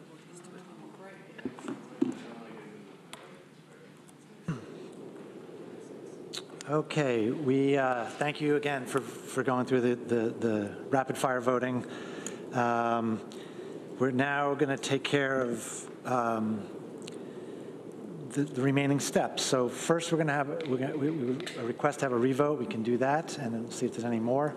Then we're going to hear from MRB, and they're going to start sharing information with us about how they're sorting it and looking at different scenarios. They have limited ability to do some stuff live, and we'll see how that goes. And we're doing all this to work up to figure out a method to make our final cuts. You know, I calculated the other day, real rough, you know, that we had to cut 80%, and we had already cut around 60%, which is a very good start. So it's the remaining 20% that we're going to be working on. So it's not exact. None of us know exactly what's going to happen in the next hour and a half, and we're going to work on it together. We're going to create this together. So let us, go ahead, Joan. And I know it's probably not at all important, but the Kids Discovery Trail does not receive ACOD money. Nothing from STPB? I have no idea about nothing, but they're not on the list of regular ACOD recipients. Just because that was a question that came up. Thanks, John. Thank you, yeah, good. All right, so let's start with our one more request we've had for a revote. Anne, tell us what you got, and if you're able to guide us to a number or a page or something, that would be helpful. Okay, so the one I'd like us to reconsider is, it's from the top tranche, from the 250,000 and above, and it's 226? It's application 176. Oh, sorry. Okay. Unless the numbers got changed on different papers, I hope No, not. I hope not. It was just, I was reading the one above it. And so this is, we did just reconsider a nonprofit, and this is also a nonprofit. So this is one that's been, just tugging at me since we voted on this. And it was voted down, 4 noes, 2 yeses. Veronica and I were the ones that voted yes on it. And so their score, just for comparison, their score is 3 points above the Cottington Community Center. Their alignment with priorities is 7 points above.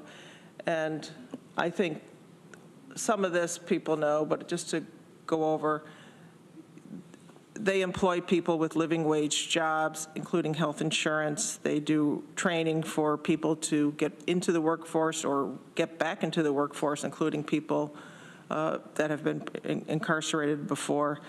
One of the new things that we're asking them to do, and they've stepped up, is to deconstruct buildings, which is huge thing. We're talking about in the F&I, about the 2 different buildings we have on Tioga Street and possible, one we've already decided on deconstruction, and there's no other place that's going to do it. City of Ithaca, I don't know if they've passed this, but they've been talking about requiring, actually I think it is required now, to deconstruct certain parts of certain buildings. So who's going to do that? This is the only organization that's going to do that.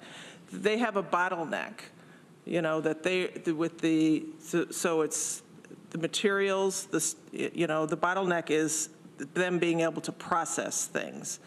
And so this is going to help them relieve some of that bottleneck. And of course, environmental, priorities are a big part of our comp plan. So I would like folks to, I was hoping that somebody would help me get that on the floor to at least reconsider that one. I'll move it to reconsider it. I'm not sure down the line where I might end up with it. Please use your mic. I'll move it to reconsider it. I don't know where I'll end up down the line when we have to start shrinking things here. Second on that? I'll second. Okay, so as Kathy reminded us last time, that we're taking 2 votes. The first one is just whether to reconsider or not. So we have a motion to reconsider on the floor. Any further discussion about that? Okay, let us have a vote. Lee? Ann? Yes. Veronica? Yes. Shauna? Deborah? No. I'm a yes, so that passes, so we're reconsidering. The next vote is on whether to fund it or not. Further discussion about that. Shauna? Yeah, over the past few years, we have given reuse a lot of money. And I think what's also happened is that we haven't necessarily had the metrics in order to establish if they've been successful and invested our money well.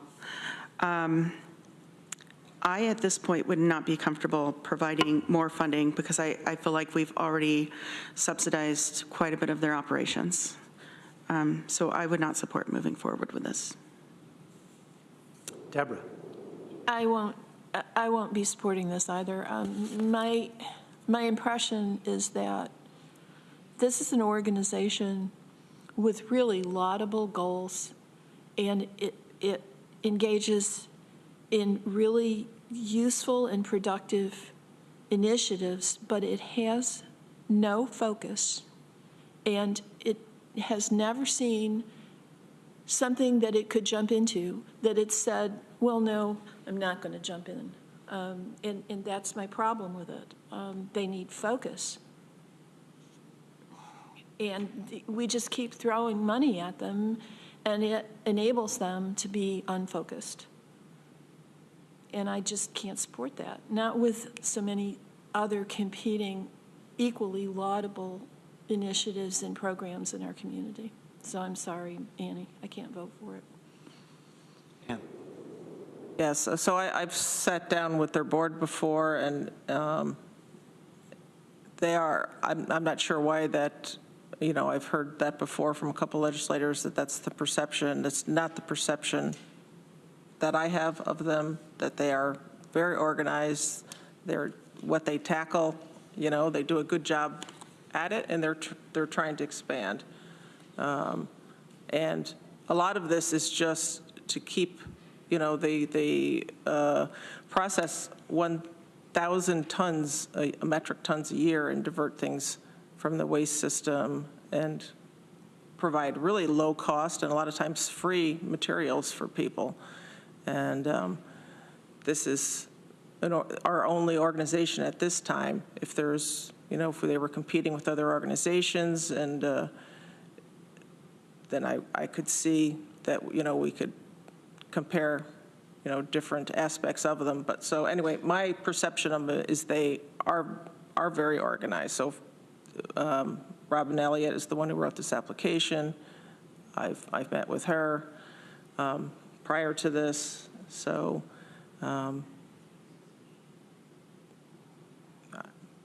I just disagree with that. Remind me, the request is $438,000. Correct. And we've got how much in that top tranche? 4 million. 4 million, and we Approved about 6 million already. 6, okay. Plus, we just added to it, yeah. All right, thanks. You're welcome. Ann? That 6 million you're saying is if we funded the ones for yeses and above at the full amount. If we funded the minimum amount, we're down, I think it was like 3 million too.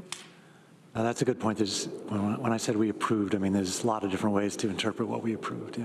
So in some ways of looking at it, if we funded, we don't know where we're going, but. And what specifically did they want to use this money for?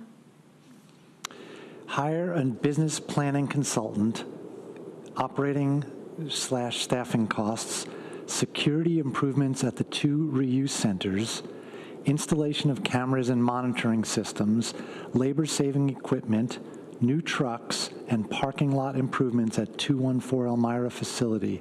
And then there are more details in the application. Thanks, Dan. Well, Yeah. they sure could use improvements in their parking lot.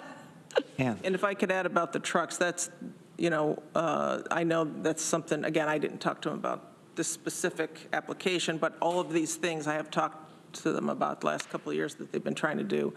If somebody calls and they want their house emptied, they need trucks to go and pick it up. So a lot of it's transferring things from different places, but that's a thing. If they don't have the trucks, they have to say no, and that stuff then goes to a dumpster. Veronica. Just on that point, I'm looking at if we gave them the partial funding that they mentioned, which was $356,000. They said that would be for staffing expenses, the parking and security system, but not a truck, not lighting, fencing, and a public program coordinator. If we're talking about our perceptions here, I see the reuse occupies like a specific key niche in the ecosystems of things in this county. I think I wasn't around when it was created quite to know its purpose, but I think that the community, many people have kind of glommed onto it as like the place where you get rid of your things when you don't want to feel bad about getting rid of your things. So we sort of collectively put a lot of responsibility on them, and I think it is worth money to help them meet that, like, not just what they've tried to take on, but what kind of people come and impose upon them to do in our material ecosystem. Any more discussion? Are we ready to vote? Deborah? No. Shauna? No. Veronica? Yes. Ann? Yes. Lee? No. And I'm a no. So I think the vote is Thanks 2 for to 4. reconsidering it. Remained unchanged. Okay. We are, if everybody's ready, we're going to turn it over to MRB for a while, who's going to talk to us about their thoughts about all this, and they have many. They have data for us. They have some ways to share, and like I mentioned, some limitations and what scenarios they're able to do live. So let's just start that process. Michael, Tracy, you're on. All right, sure. So we've compiled some just data tables on the different levels of funding under a number of scenarios. Double checked them. I'm not saying there's zero errors, but we believe that there aren't any at this point. So with the small apps being funded and with the change in the one app that we had just a few minutes ago, we've gone from a total, we started with 212 applications asking for 32.5 million. And if you were to fully fund all of the yes votes, you are at 80 applications with a total grant request of $14 million. What does yes mean? Sorry? Ann asked, can you define what yes means, what approved means? Oh, thank you, yes. The yes means any application that received a preliminary positive vote, so 4 or more votes over the last couple committee meetings. Thank you. We had another question. Go ahead. So just to clarify, at the beginning when we were saying partial to some of those, the yes does include those? Yes, any of the yes partials would be in here. We stopped noting partials after a point of time, so we just put them all into a yes. We didn't attempt to carve out partials for these data tables. And you included the total amount that they asked for? That's right. In this table, we included the total amount. In the next table, we have what we're referring to is the minimum fund, which is the minimum amount that they asked for. And in the absence of putting a minimum, we put a minimum in for them based on the funding category. And that came out to 7.5? 10,000. Okay. That's right. It came out to $7.5 million. So those same 80 applications are $7.5 million. For the minimum. With the caveat, of course, that some of the minimums we had to put in there. They didn't include a minimum. And so some of those are very severe cutbacks. They're really not the same project, right? They would be going from some that were a couple $100,000 down to 10,000. So. And then the remaining data tables are a number of scenarios that we threw out there. If you fully funded six and fives, and when I say 6 votes and 5 votes, I think you know what that means. 6 yes votes and 5 yes votes. And then a few other ones where we said, hey, if you did all of 6s and then the minimums on 5s and 4s, I'm happy to read through them if the committee would like and give you the stats. And we did break it down by application size as well. I'm going to jump in and say that I found these preliminary tables very helpful, a lot of good information there. I'm wondering, have you yet tried to assemble one packet of information that would fully fund, that would use all the funding as a recommendation to us? Is that something you've put together yet? No, not yet. We haven't done that. Okay, did you have more you wanted to say before I see all these hands here? MRB, did you want to say any more? Can they scroll down so we can see the fully fund all 6 and 5s only? Okay. Oh, that doesn't help. Yeah, it's not until we get to much lower down on the table. If you could scroll down further, please, Tracy. Really, it's not until we get to things like fully fund only 6 votes that we get below our threshold. So you can see it. I'm sorry. Can you go back up?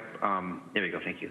So if you fully funded only those that all 6 of you voted yes for, we would be at 30 applications and 5.3 million. We did the same thing for 6 votes at the minimum, 5 votes total, 5 votes at the minimum, 4, and so on like that, so that you can kind of see where each of the tranches land. So right now, other than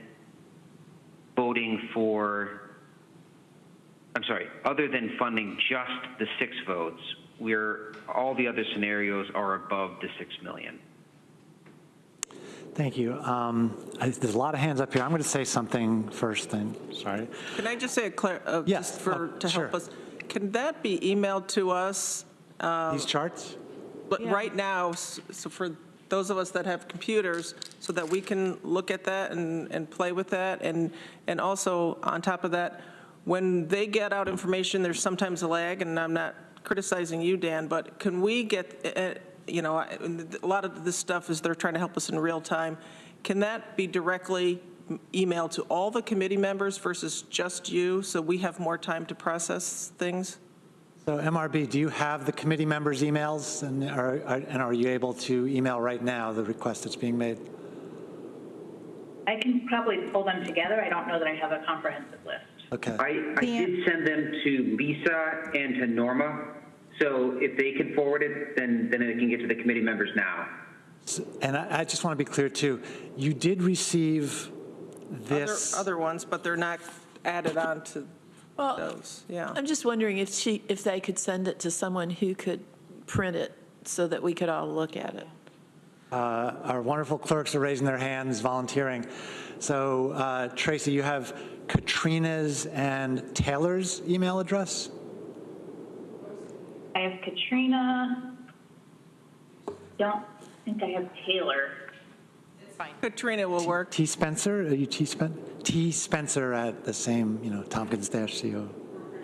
We're printing now. We got it now. Very good. And while we're doing that, is that a confirmation that we can get things in real time rather than just going to Dan and he forwards us stuff? Is that okay with everybody? That would just give us more time. Lovely. It would be really nice to get things before the weekend, before a Monday meeting, because that's really problematic. So MRB, they're asking if we can expand the email list to conclude all the committee members. I'm working on making. If when Katrina sends it out, she just CCs us, we can easily just reply all to that. Okay. I just did. I just CC'd her. Okay. I think the answer is yes. It's from Norma sent you all our emails. Okay.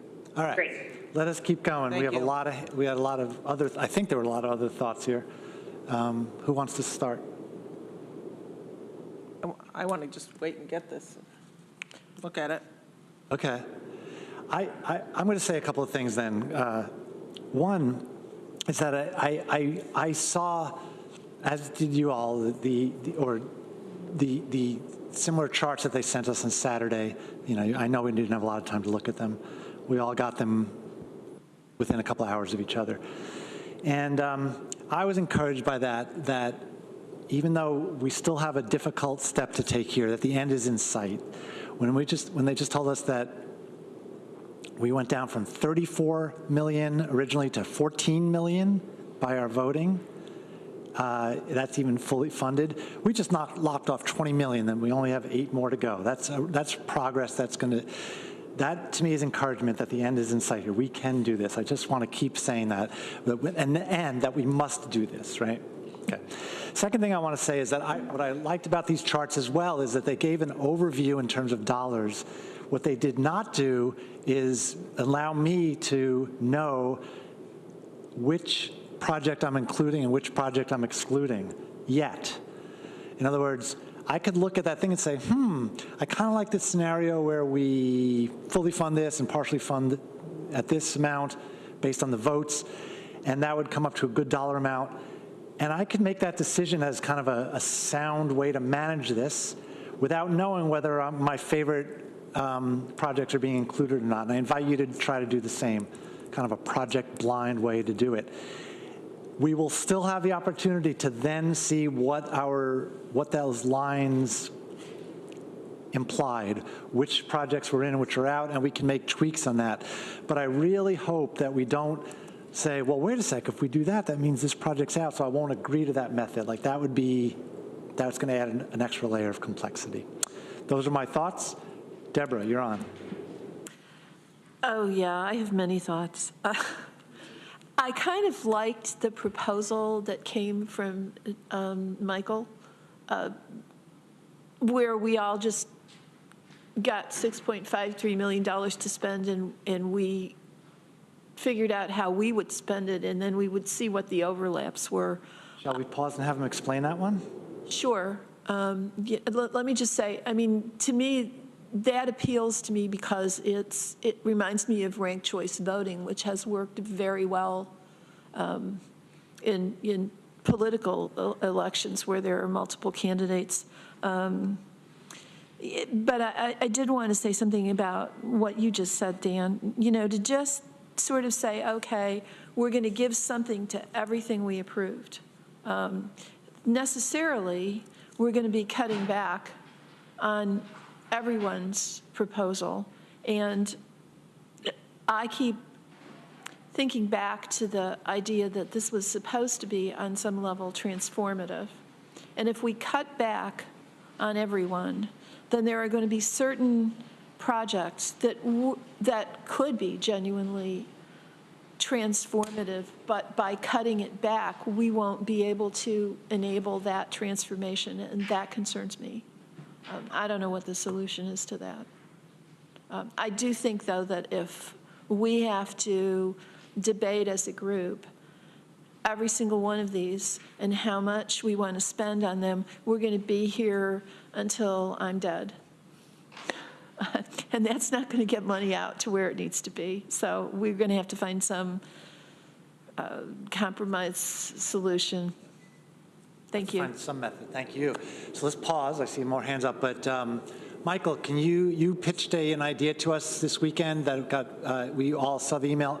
It was all sent to us on Saturday, whether we absorbed it or not. So Michael, if you could help us with that.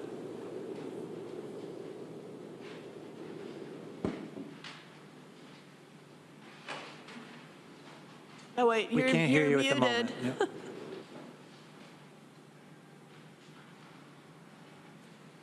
Sorry, we're dealing with some technological issues here. No So the problem. idea is we would distribute to you a spreadsheet. Each of you would have your own spreadsheet, and it would list all of the applications that you have thus far approved, right? There are 80, as we saw on the last table, right? So you have 80 preliminarily approved applications. We would not have, we would not have any ordering to them other than maybe the application number, right? So we just have all the applications listed out. You have $6.53 million. Each of you as committee members will independently decide how you would like to spend that $6.53 million. You could fully fund a bunch of applications.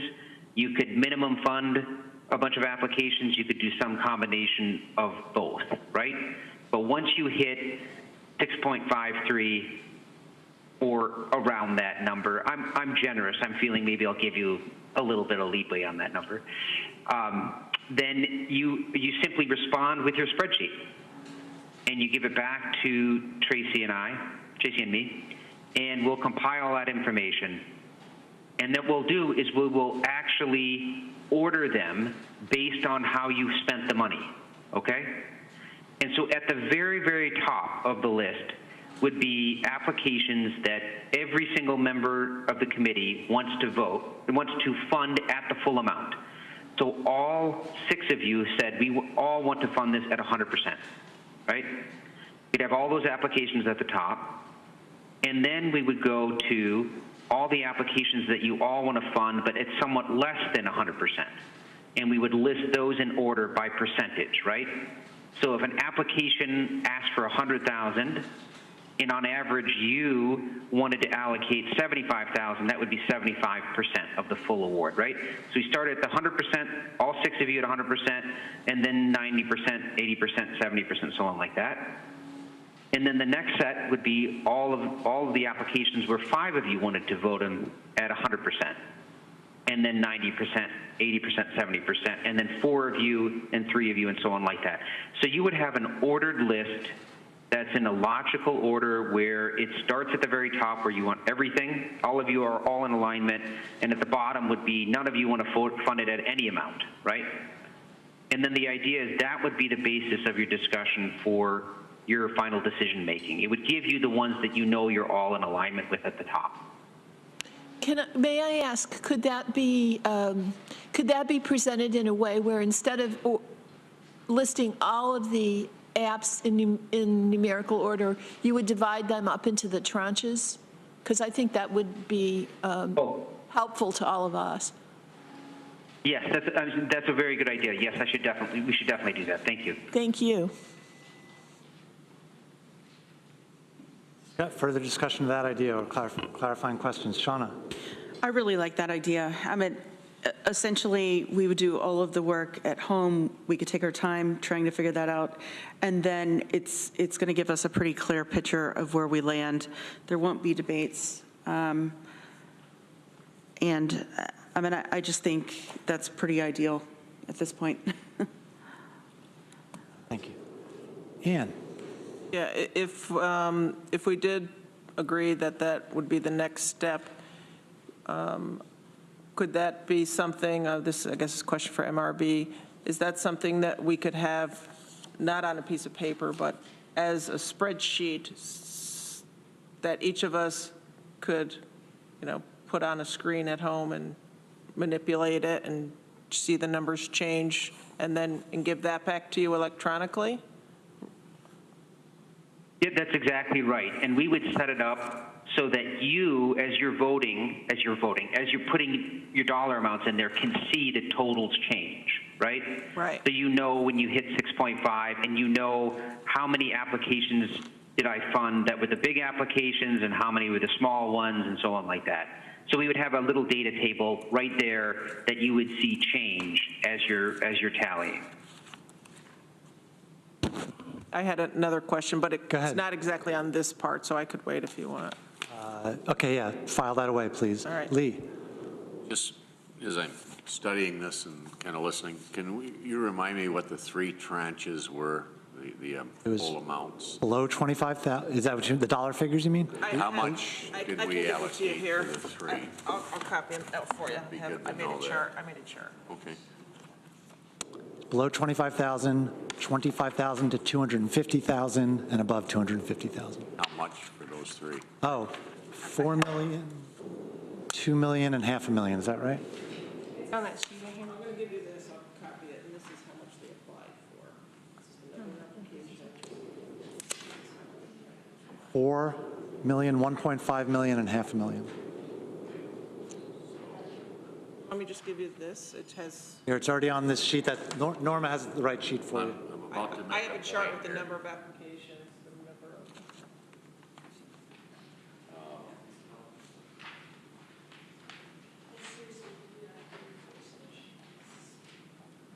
And just be aware that those allocations that were just listed total $6 million. So there is a little bit more money in the program than that 4 plus 1.5 plus 0.5. Correct. Here's my point. Go ahead, Lee. If you go to the minimum funding of all yes votes, the second graph, or third, you get original, then you've got fully fund, then you got minimum fund. You've got 4 million in the above 250,000, and the minimum funding is $4,012,000. You get a $12,000 cut, just for sake of argument. Yeah. Set aside the middle part for a minute. Okay. At the below 25,000, we had 500,000 allocated, and the minimum funding puts us at 329. So in those two tranches, you could almost take those right now and then concentrate right on the middle part. But it's just another potential. But, you know, we've hit the priorities in those areas and done pretty well filtering through them. And we did leave ourselves a little bit of flexibility to add to one tranche or another. But you could take 2 of the 3 categories out if we were comfortable at that point without any reconsiderations. There is a scenario as well. Yep. Is Coddington included now in these graphs? It is, yes. Thank you. Yes, it is. Other discussion, committee members. Shauna. Yeah, I just want to make sure that whenever we're looking at the spreadsheets, that we're all agreed that the only ones that we are going to be voting on are the 4 or mores, and that no one's going to bring back a 3 or 2 or 1, because it would really skew all of the other votes. Trying to define what you mean by bring back, like ask for a revote? Not just ask for a revote, but actually cut and paste that line item. You know, maybe your favorite thing of jelly beans didn't get on. Well, but we have to work off the Yes. spreadsheet that Michael sends I just wanted to be us. very clear that once they're gone, assuming that they did not pass, that I had a similar question, a couple of process questions. So Michael, in the system you're pitching, just that, could somebody go into the 1 votes and say this is my number 1 priority still? Our perspective, the way that we were conceiving is that we would only be, in that spreadsheet would only be the 80 applications that you as a committee have given a preliminary yes to. Very good. Thank you for clarifying that. Ann, you still had a question hanging out. Why don't you throw it out there now, even if it's not exactly on the sheet? Sure, thanks. So one thought, and something that you and I just batted around over the weekend was, so for instance, an organization, and I'm going to say which one, because, you know, what if an organization that didn't have a minimum we wanted to consider, and funding at lower? And so to me, the one that sticks out is Cayuga Health at 1.5 million. And so I was thinking, if we wanted to consider that, you know, I wouldn't, of course, want to send them MRB back with, here's 30, maybe 1 or 2 if we thought, geez, could we fund, would they accept 500,000? And part of my thinking on that too, talking with, in researching like how to administer grants, but talking with other organizations, there are a lot of the organizations and businesses that have asked us for funds are currently applying for other grants around the community and statewide. So that's information that I've gotten, which makes sense. You're not going to just put all your eggs in one basket. So that's why in my head I'm kind of leaning towards thinking about the minimums, because yes, we want them, I think we all kind of agreed that we want them to be transformative, but organizations that are experienced, trying to say this, you know, if they're more experienced, they're going to be concurrently applying. And so a lot of these organizations are. And so, for instance, again, I'm going to use that example, Cayuga Health, they know how to ask for funds. So I'm not saying, who knows if maybe this particular project, they're saying, no, there's no other place we can ask for this funds, and they could come back and tell us that. But that, because, for instance, $1 million versus 500 is a huge difference that I don't know if people wanted to ask if for that particular one, and we had, that's in the yes column, 4 and above.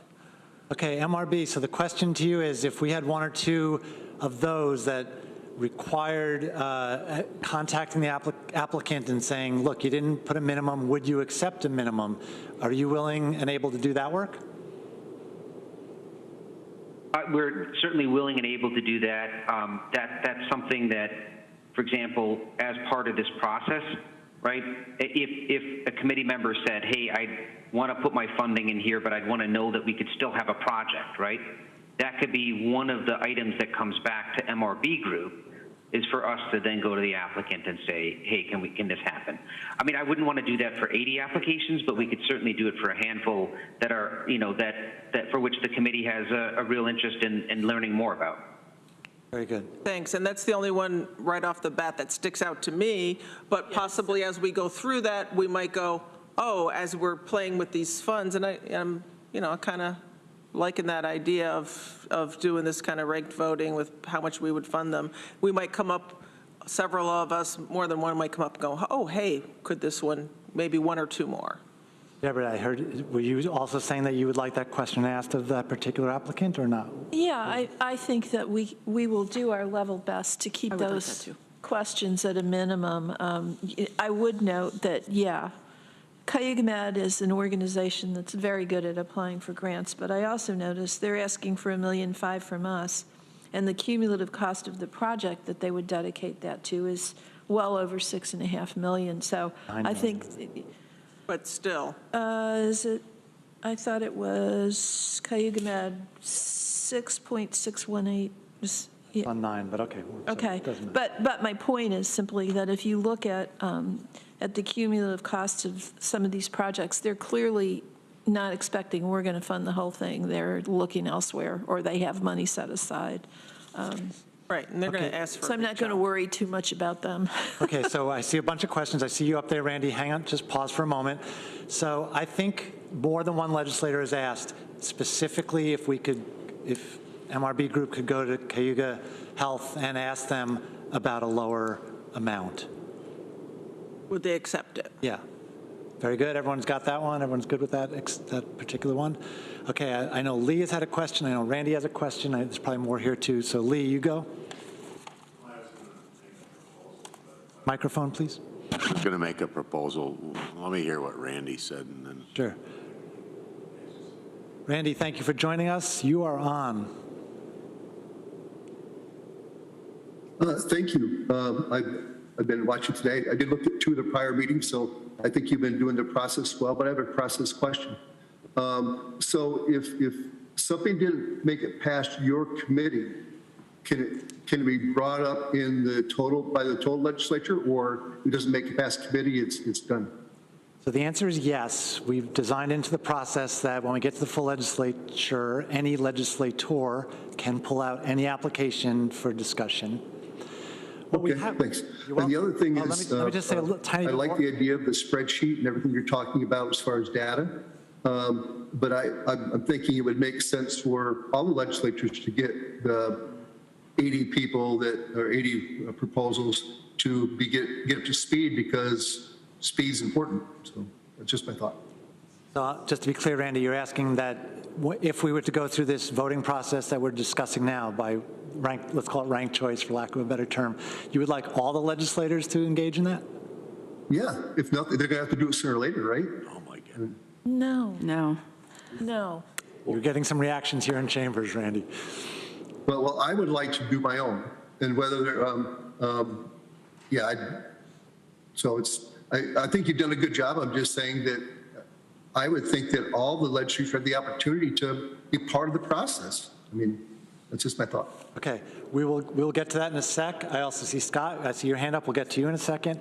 Randy, back to you, back to your first question, though. I just want to be clear. Yes, we have built into the process that every legislator will have the ability to pull out any project for discussion and resolutions. What we haven't decided is how we're going to deal with that in terms of, are we going to leave a little wiggle room? We haven't decided what's going to happen, because when it gets to the full, if we've proposed that the full $6.5 million gets spent and a legislator wants to introduce a new expenditure, we haven't, that means some money has to get pulled out somewhere else. That's going to be difficult, not impossible. And like I said, we just haven't even determined yet how that part's going to be. So I hope that made sense, what I just said.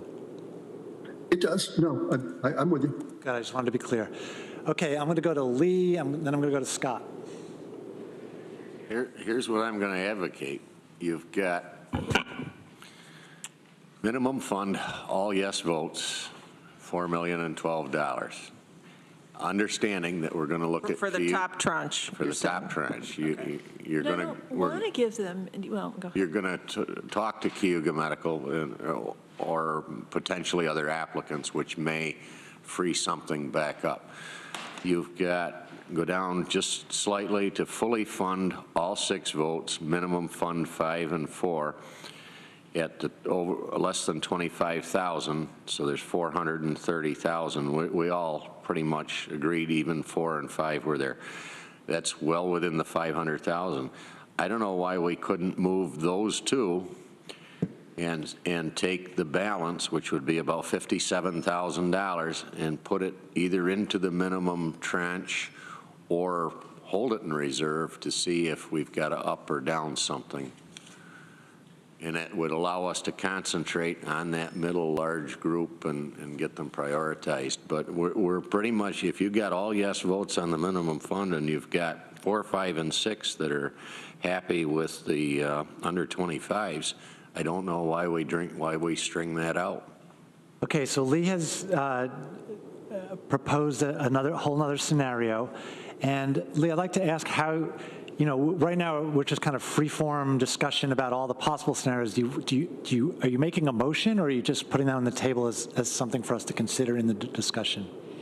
I'll make a motion for sake of having the discussion. Can you explain it again? Wasn't following exactly. Go ahead and okay, if you could. Sorry, is there a second? Well, I'll second it for discussion purposes. Okay. If you go down to, let's start right at the bottom, 1, 2, 3, 4, 5, the fully fund, all 6. So you're saying on the back sheet of this, 1, 2, 3, 4, the 4th square you're looking at, 4th chart, okay? Go ahead. Fully fund, all 6 votes, minimum fund of 5 and 4 votes.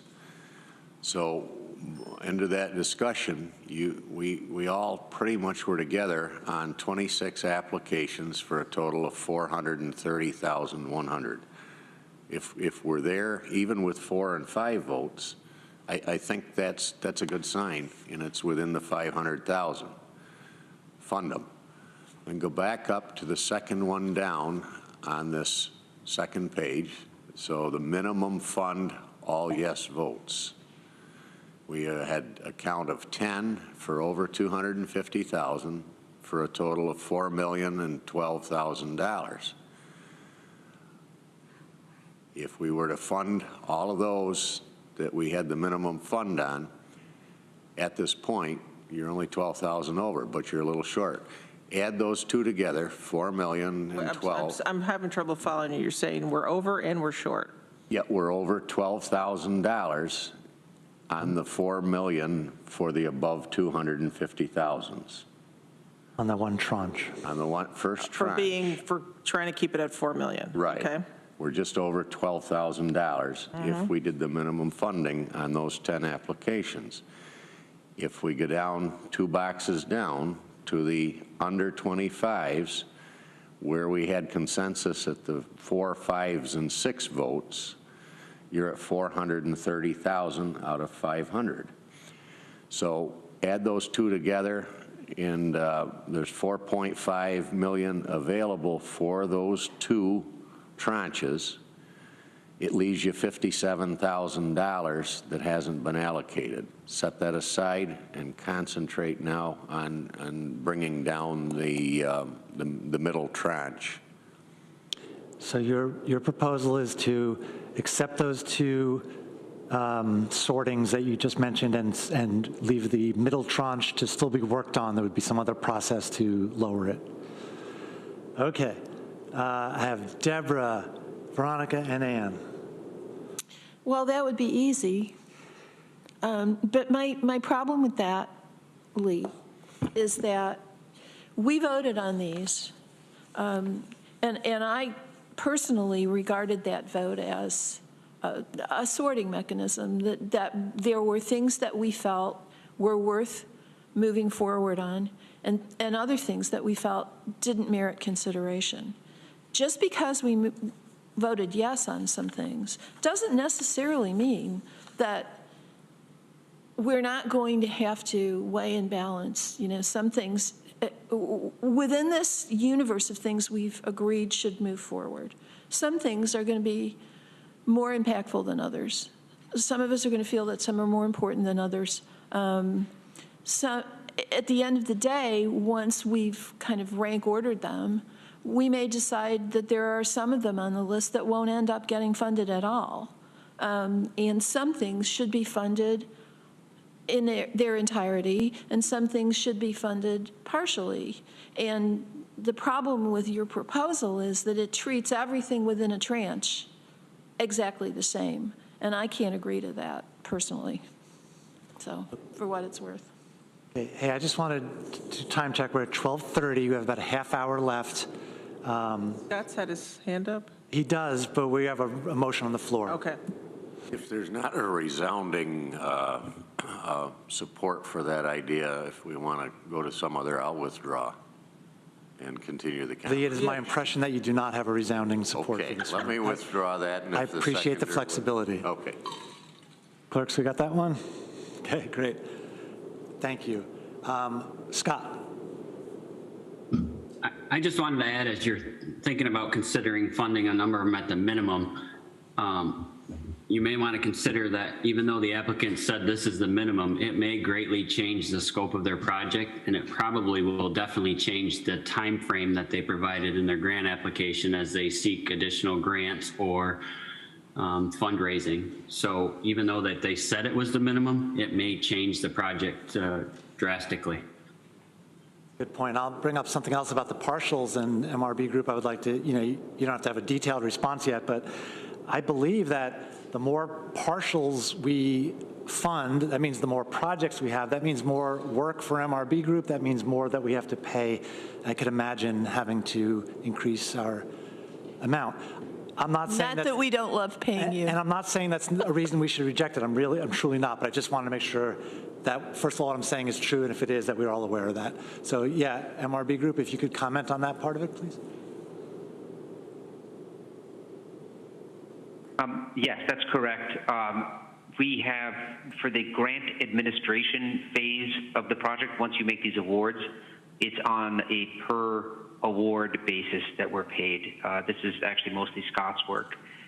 We're involved as well, of course. But so yes, the more applications you fund, the more grant administration funding would have to go to that. Just something to be aware of. Ann. So, and then Veronica, sorry. oh, did you? I'm not sure. Joan had her hand up. I've been trying to have my hand up since before Lee's motion, but that's all right. Okay. Let me start again then. Joan, you're on. I just wanted to remind you, at least I did, and I can't remember about other staff, raised concerns with a couple of the applications, so I'd like to know when we have the opportunity to discuss those. I would take that opportunity anytime that anybody wants to chime in. Well, yeah, we ought to hear that before we do our own rank ordering, Joan. Yeah, is that Yeah, that's type why I of was thing? raising the issue now. I don't want to wait till after you've done all of that. Could I just ask a question? Is that something financial, or I don't know, just want to consider, is that anything we need to go into executive session for? Is those things that can be discussed out in public, or an email be better? I just want to be sensitive. Are these the programs that might? mirror some of the others and may impact some of our existing programs. Right. Guess I'm trying to say it that way, not trying to figure out whether that's an executive session item or not. So it won't, it isn't about the finances or the operations of an individual program. And it's not and I about don't an think it individual needs to be person an or anything, executive so I session. don't think it has to be executive session. You bring up a good point that I've wondered a little bit about too, how and when we get input about from staff. There are some specific ones that I would love to spend more time on discussing how this fits in with our approach already. So my response is anytime, start talking to us right now, by email, in person, the sooner the better. Well, I know other committee members had their hands up, so I don't want to sort of steal time from the committee. I'll leave that up to you. I could do emails. It's a little hard to have a Is it a lot of conversation via information? email, but Yeah, how many are we talking about, you think? I only had 2, but I don't know if other staff had other ones, so. Let's do, Email's great. let's do, Emails? No. No. I think let's do your 2. Well, how long would it take for you to share about it now, do you think? There might be some discussion. I mean, it's not like it's a one. I can start with one and then Yeah, you can decide. Let's go for it, and So- I might have to limit us in how much we can talk about. That's it, fine. So you did receive an application from the Chamber of Commerce Foundation for the Micro Enterprise Program. Yeah. I guess 2. Which tranche? sorry. Does anybody know what tranche, or, so we can look at that one It up? was the middle. There's a second tranche, Middle. and it's application number 148. Thank you, go ahead. 148? Yes. All right. I think what they're trying to do, so this application actually includes 3 different things, so I'm only going to talk to the micro enterprise portion of the application. Right now, the county has a contract with the Chamber of Commerce Foundation to run the micro enterprise program for every place but the city of Ithaca. So what they're proposing to do is to find funding to be able to run the program countywide. Now, that restriction is because we use money that's not eligible to be spent in the city. They have shown the county-funded portion as match. It doesn't really affect their scoring, but that money can't be used for match for any of those 3 programs. Now, Sorry, meaning they're matching this with the other county funding they're they getting? showed it as match. It doesn't actually affect the score that they got from MRB because they were providing so much additional match. But I just want to say that. Good to be aware of. But that raises a concern for me, is that they may start commingling that money, at which point the state may come after the county as the recipient of the grant fund saying, you're using that money inappropriately, you've got to pay it back. And then that also affects our reputation for getting additional grants in the future.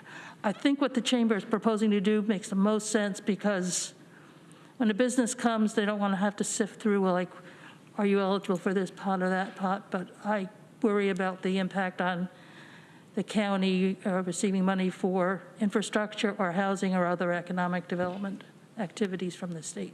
Okay, any questions about that one, Deborah? Well, I should think that if Scott is monitoring the implementation of this grant, he could make sure that those funds aren't commingled and keep us out of trouble. Or Well, I didn't know how that was going to work. I'm just, Well, it's a big let's- concern, yeah. let's ask Scott if he has any thoughts on that. Yeah, I would just say that we would have to track the applications and make sure that they're separate from the other program and that they're designated just for the specific funds that you guys are providing, and that those payments are being made out of the funds that are being requested and not commingled with the other program. But we also have to track administration time. This is where I thought we get it. So we also pay for administration services from that grant to the Chamber of Commerce Foundation. We would not be able to pay for the administration of the city portion of that through that. They just have to really run it as 2 separate programs, and I'm not sure they've thought that through or that we know how that might even work. Okay, so I feel like we've heard the issue and we can take it under advisement. That's If all I there's- ask, is that you be aware. It's Perfect, not- yeah, but. Just a quick question. Sure, of course. Is go that also something that we could ask the applicant to clarify that? Say, do they realize it's not actually matching funds? Are they willing to keep these totally separate?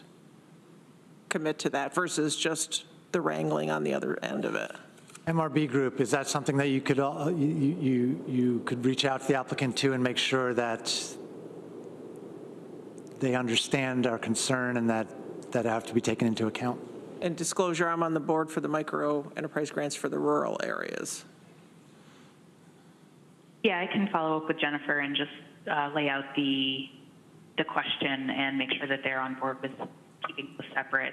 The other thing on this application, just to be aware of, is we did reduce that request amount by $25,000 because there was an amount on the other line of the budget that we couldn't identify and thus could not deem it eligible or ineligible. Just so you're aware, that component, Jennifer actually reached out to me after the fact or recently and said that component is related to the live work component of the project. So that's what that $25,000 that was taken out was connected to. I still don't have a good sense of how that funding would be used for the live work program, but that's what that is. So just be aware of that as well. Thank you. It's 12:37. Can we keep going? Yeah. Joan, another one? Another one was the Downtown Ithaca Alliance, and the concern I'm going to share would also apply to the micro enterprise one, but it's a separate issue, which is these applicants are asking to run a grant program with these funds.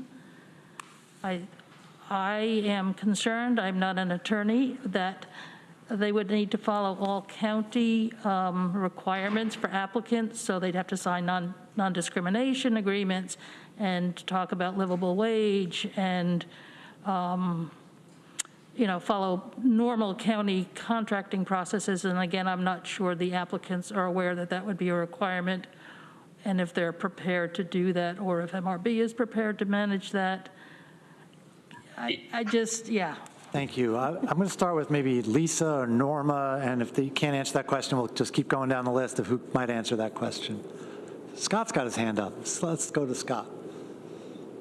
I was going to say additionally that whoever they provide grants to, those projects would have to meet the requirements of ARPA as well. So they're going to have to, myself or somebody's going to have to monitor that who their funding also meets what's eligible under ARPA funding. That's several layers of compliance that I'm not sure, personally having heard this, I'm not sure I want to sign us up for. So I guess in my little spreadsheet, I'm not going to give those programs anything. Can you identify the applicant number for DIA? Sorry, That's okay, no problem, no problem.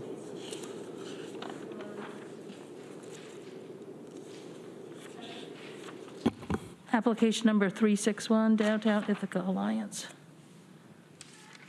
361. And I think this is the only element of that application.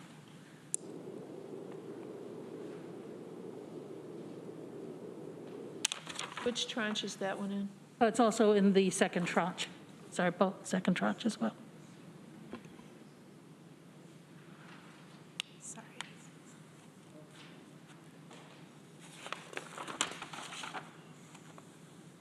Okay, Thank you. thank you. Ann? I want to quickly respond to what Deborah said. I'm trusting these organizations, so just that quick. I also want something, I just want to get in the queue after Joan's done, or I think Joan's or done. I think Veronica and then me. Yes, Veronica It's the keeps organizations, getting it's the chops on grantees that. as well. Right. Yeah, not just DIA or the Chamber of Commerce. It's anybody they give money to also has to be monitored for ARPA compliance, or we're on the hook. Understand that. Veronica? Thank you. I guess I want to propose that we move forward with basically what Michael suggested as a way to sort through these. Specifically, I do want time to go back and look at all the applications that we voted yes on because of basically what Deborah said about the nuance and what Scott said about minimum funding might really change the application. We also, just to illustrate an example, if we voted yes on application A and application B, we didn't prioritize in any way, above the minimum funding, do we prefer the rest of the funding for A versus the minimum for B or what? So this would allow us to look through this. So specifically, what I would personally like is MRB Group, if you could provide us my dream spreadsheet would be like the spreadsheet you already provided before with all the applications, but anything that we voted no on can just be deleted. There'd be another column for the vote total, like whether it was 4, 5, or 6 of us that voted yes. Any like issues that need to be noted that aren't already highlighted could be added there. I know there are some notes, but like the couple things Joan just brought up. Seeker and the two other things, the seeker, like delays versus seeker things that are presumably going to be worked out. I'd love it separated by tranche somehow. And then I'd love another column where I, or whoever's getting the spreadsheet, can put in like how many dollars I would like to assign. And then I'm sure you can do whatever, like summing up cells will show the totals. And then I also think in response to Randy's request, I don't see why we couldn't share that spreadsheet with all the legislators, but then only those on the committee will actually like submit it back to MRB Group, and it's the 6 of ours that y'all could average and present back to us. And maybe we could set a deadline for when we have to send it all back to you, and that's a little in advance of our final meeting, which I guess we will schedule, where maybe you could present, okay, here's the average funding each project got, and maybe also here's the number of legislators, up to 6, that even wanted to fund it at all. And then we do, that's as far as I got. I think that's pretty much what Michael was suggesting. I do too. So I'm hearing 3 people so far support this idea. I'm definitely willing to go there too. Ann, Lee, we haven't quite heard from you on this, on Michael's proposal. Are you willing to say a little something, like yes, no, maybe? Yeah, I've been waiting to, Okay. yeah. I'm not To criticizing. talk about I'm the just- different various ones, yeah. Yeah, go ahead. So 2 things, and then I'm going to get to that one. Just a note, I'm not suggesting we do that, but I just thought this was on the, let's see, which chart was that? So many charts. Oh, so on the second page of the email, the second chart, minimum fund all yes votes. Yes. So it just kind of just jumped out at me that, and I know we're nowhere near ready to vote on a final package, but 7.53 million is, if you took out 1 million from the Cayuga Health one, that gives us exactly 6.53 million, which is maybe $38 over what we have. Just pointing that out. I've got the $38. But I do like the idea, so I am on board with doing, the, what do you call it, the ranking system, like if we can do it on a spreadsheet. And at first, I was really wanting to stick to our tranches, like the amounts that we set in there, but looking at, we did in the middle category, because at least, one of the things that was mentioned as we were like setting up our priorities, like we don't know what we don't know. We don't know all the community needs. But seeing 120 grants, the majority that were in that middle tranche, I am at this point inclined to give that tranche more money. Because to me, that it could indicate there's a lot of need in about that range. So those are just some thoughts, and yes, I'm good with doing that spreadsheet. The only thing I would just make sure is you could delete most of the information that Veronica didn't mention, as far as I'm concerned, and I don't know if you put in, she mentioned the max and minimum they asked for, and then their score. I would like to see that on the sheet as we're going through it. Trying to keep it as what we don't need in there. Looks like we have building consensus for this method. Lee, you want to weigh in on this one? It's up to you. No? 5 out of 6 are there. I'll go with you. Okay. I just hate to see us get into an exercise where we're all looking at these dollar amounts and trying to add in our own unique ways how to fund numerous things and pull one out. I mean, it could be quite a convoluted exercise by the time we try to align 6 of us with scoring? I believe the alignment will happen mathematically. It won't be a decision, I mean, it won't be a judgment. It'll be a press the Excel button and. Go for it. Okay. Yeah, I'm convinced too. It wasn't my first thought about how to go, but I'm good. So we can vote on it in a minute. I just want to ask I want to make sure everyone understands, first of all, and including myself. So we're getting an Excel spreadsheet, and it's going to be live, and by that I mean as we manipulate it ourselves, we see the dollar figure go up and down, and we can move things around and change it. That's accurate? Yes. And Veronica had laid out a bunch of, and some other people did too as well, some particulars about what you would like to see on those charts. That's all doable? Yes. And we will be voting individually, or whatever we're calling this, we will be manipulating these data in the following way. We can say on any given project that we want to fully fund that project, or we want to do 90% or 3% or whatever. We can say that. Yes. We just plug in a number, right? Yeah, I was hoping it was That's right. a number, not a Dollar figure. percentage. Yeah, it's a number. Yeah, so we can, Okay. I was just trying to say, we can either fully fund or partially fund any project. That'll all be taken into account as you sort it through. Is that correct? That's correct. With just one stipulation. Sorry, can you hear me? I can, yes. Yes, so just the one stipulation would be you can't allocate more than the applicant is asking for. Yeah. That would actually mess with the percentages. So at most what their full ask. We promise not to do that. Yeah. Okay. Lee? Are we going to know if anything less than the minimum crashes the project? Like, what if you put in zero? Is that what you're saying? Yeah, I believe in the pitch you said it has to be within the range between the minimum and the maximum. Is that true? Well, that's not going to help If us. not, That's not going to help us get the Ideally, numbers yes. down. It would be between the minimum and the maximum.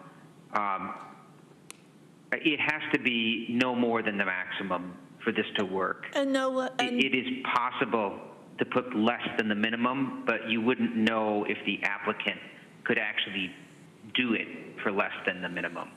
So it would introduce a little bit of uncertainty in that case. Some people here have some thoughts. And Veronica? If we're going between 7.5 million is the minimum for all the yeses, and then the maximum for fully fund all the yeses is 14 million, we need to get it below the 7.5 million, so some people aren't going to get are going money. to go zero. So we can go, that's what I'm asking. Can zero be a number? Yeah, and then, zero's a number, Annie. No, I mean, no, I didn't mean it that way. I meant we can choose not to fund something. I know. I'm just making sure with them for our chart that they're doing that that's okay. Zero Because would mean we didn't vote for it. We're not putting it on our list. No, zero means, You can't fund. I can't go through here and actually do the minimum. It's not going to work mathematically to get me to 6.5. We're gonna so have I need to to put say- zero on some. No, we're going to, this is how I understand it. We're going to say yes to all these things, either full. Let me finish my sentence, and MRB, let me know if I'm saying this correctly. We're going to go to each one and say yes full or yes partial, and that's going to start a register going, a number going, and when we reach 6.3 million, we stopped. yeah, we can't, 6.5. we're not going to be able to fund everything on the list. That's what Annie's saying, just differently. We're going to put an amount. And so maybe we're trying to figure it out. My impression was we're going to put an amount. So if they're asking between 10 and 25,000, I can put 20, I can put 10, I can put anywhere in there, or I would like the option to put zero because we can't even fund all the minimums. So I'm just checking with MRB and with, right, we can put zero. Yeah, you're And then all saying the That's same thing. correct. Yeah. We would interpret a $0 value is that you don't want to fund the application. And so if that's how we would interpret that result. Yep. And if that average didn't come out to the minimum funding, they don't get funded. That would be one way to have them unfortunately drop off the scale. I do think we all are all saying the same thing, yeah. Yeah, you all are. But my point was, if they've indicated a minimum to make the project work, I don't want to arbitrarily throw them a number less than minimum. No, we can't. We're not allowed. It's either zero or the minimum. Right. Yeah. Or in between there. But we may be suggesting that we want to fund something between the minimum and the maximum Yeah. for some of the priority areas. Right. Getting that clear in my mind. I believe we're all saying the same thing, yeah. Perfect. But that's good if everybody's clear. Yeah. So just to be clear, zero, in between the max and the minimum is what we'll be putting on there, and we'll see the totals, and we're going to each try and get to 6.53. And The then, freaking United Nations in here. and I just want to be, so this is an Excel spreadsheet, like literally? Right, that we can manipulate. It's an Excel spreadsheet. It'll do all the calculations for you. Thank you. You're just entering in dollar amounts. Okay, is there anybody on the committee that's uncomfortable, with their knowledge of Excel spreadsheets? I mean, this is Excel basic, but, if you haven't My done it. husband's a software engineer, I've got this. If I have problems, I'd come to your house, but you don't have broadband out there. You can come to doesn't my have a house, house. I'll help you. Okay. Do a She's math really good teacher. at spreadsheets. Yeah. Go to her Yeah. hotel lobby. Okay. Any further questions or clarifications that need to be made about the proposal of how we're going to engage in this voting or ranking? Do we need or- a resolution to go on, or can we just say we're going to go do this? We do. Okay. I'm just asking before we make that resolution. Okay, so it sounds like we got there. Who would like to make that motion? Ann moves it, Veronica seconds it. Further discussion? Okay, let's have a vote. Raise your hand if you're approving this method. Unanimous, thank you, we got there. We have one unanswered question, which I think is kind of answered. Well, we have more than one. What Randy brought up. So definitely, so tell me if you agree with this. Definitely, we can share this with the rest of the legislators, but that and they can even participate, but their vote won't count.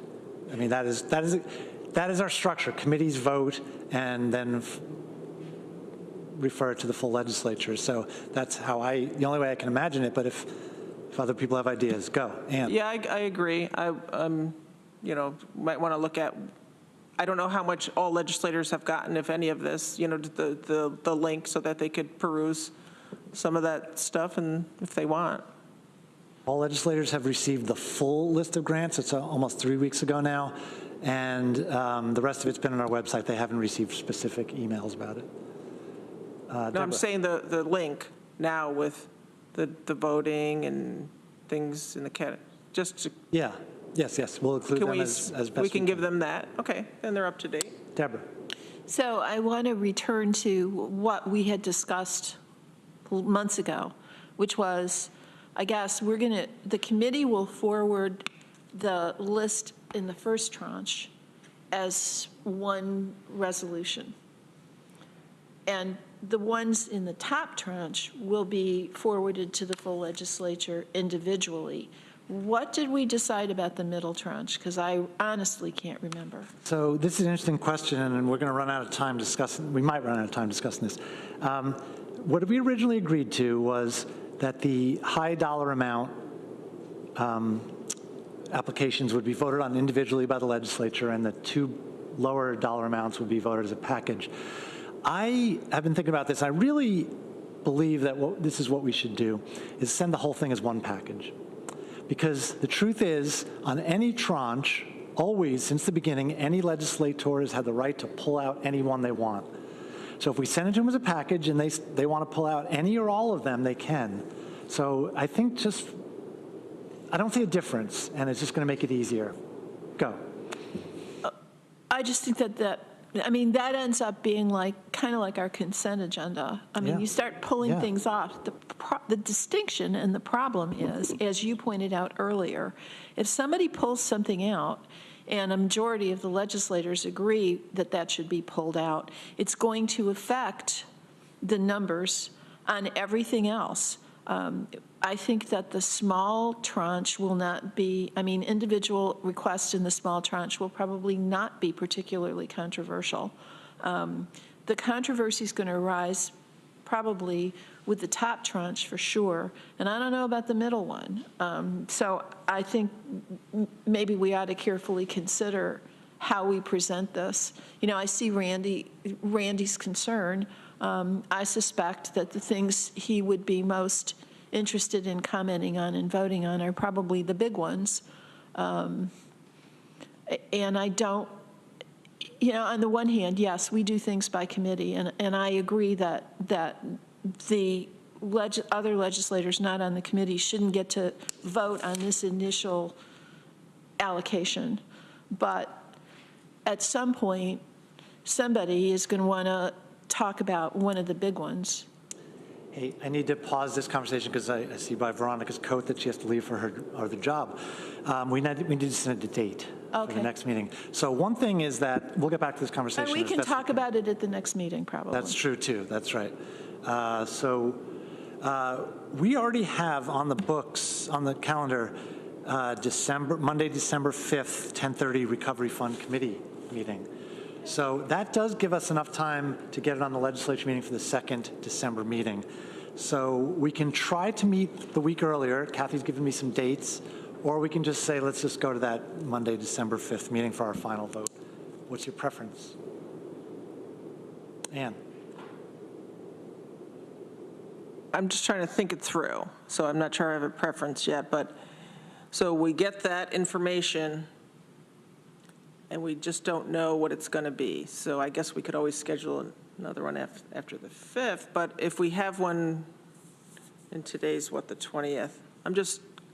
If we want to speed things up, I don't know when we get all that information, what those numbers are going to be, and I know they're behind the 8 ball trying to get us things, and we don't, and I'm not blaming that, you know, MRB, but, you know, they're trying to keep up with all the stuff we're doing. If we don't get that till a couple days before, possibly, and we don't have a meet, you know, are we going to be able to finish that? What if we're still way off? We have to then figure out the process of where do we go from there, and how do we So what would you like to shorten that do? list? Would you like to schedule a meeting for the week before? Is that what you're saying? I guess now that I'm thinking it through, unless people are okay about it could be delayed. So I'm okay either way. I don't want to leave it till the last minute, Dan.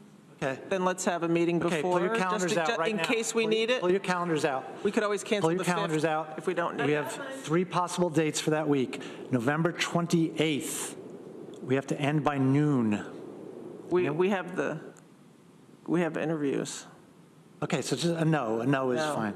Okay, We don't know that we have an interview that day. 11/29. I thought that was, I'm sorry, I have that down as the date. Moving forward. already. Okay. Any times on these? Yeah, so, well, 11/28 is AM only, has to be end by noon. 11/29 is all day at this point, and 11:30 is all day. I could do the 2nd and 3rd. Oh, you could, it's not available on the 2nd and 3rd? Or I'm sorry, the These are the 2nd? these are the 3 dates we have, 11/28, 11/29, or 11:30. And do 11:29 in the morning. And 11/28 in the morning or not? I could do 11. I can do 11:28 in the morning. I could do 11:28 in the morning if we don't have interviews. Yeah, I can do it in the morning, too.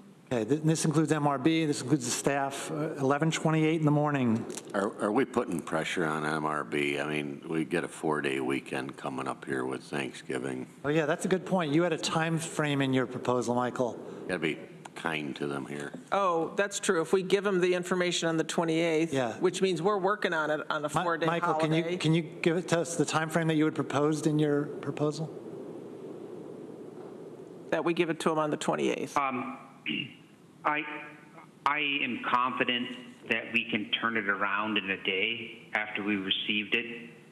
So if we receive it 24 hours in advance of the committee meeting, then we'll get it to you, fully sorted and formatted, and hopefully will make sense to everyone.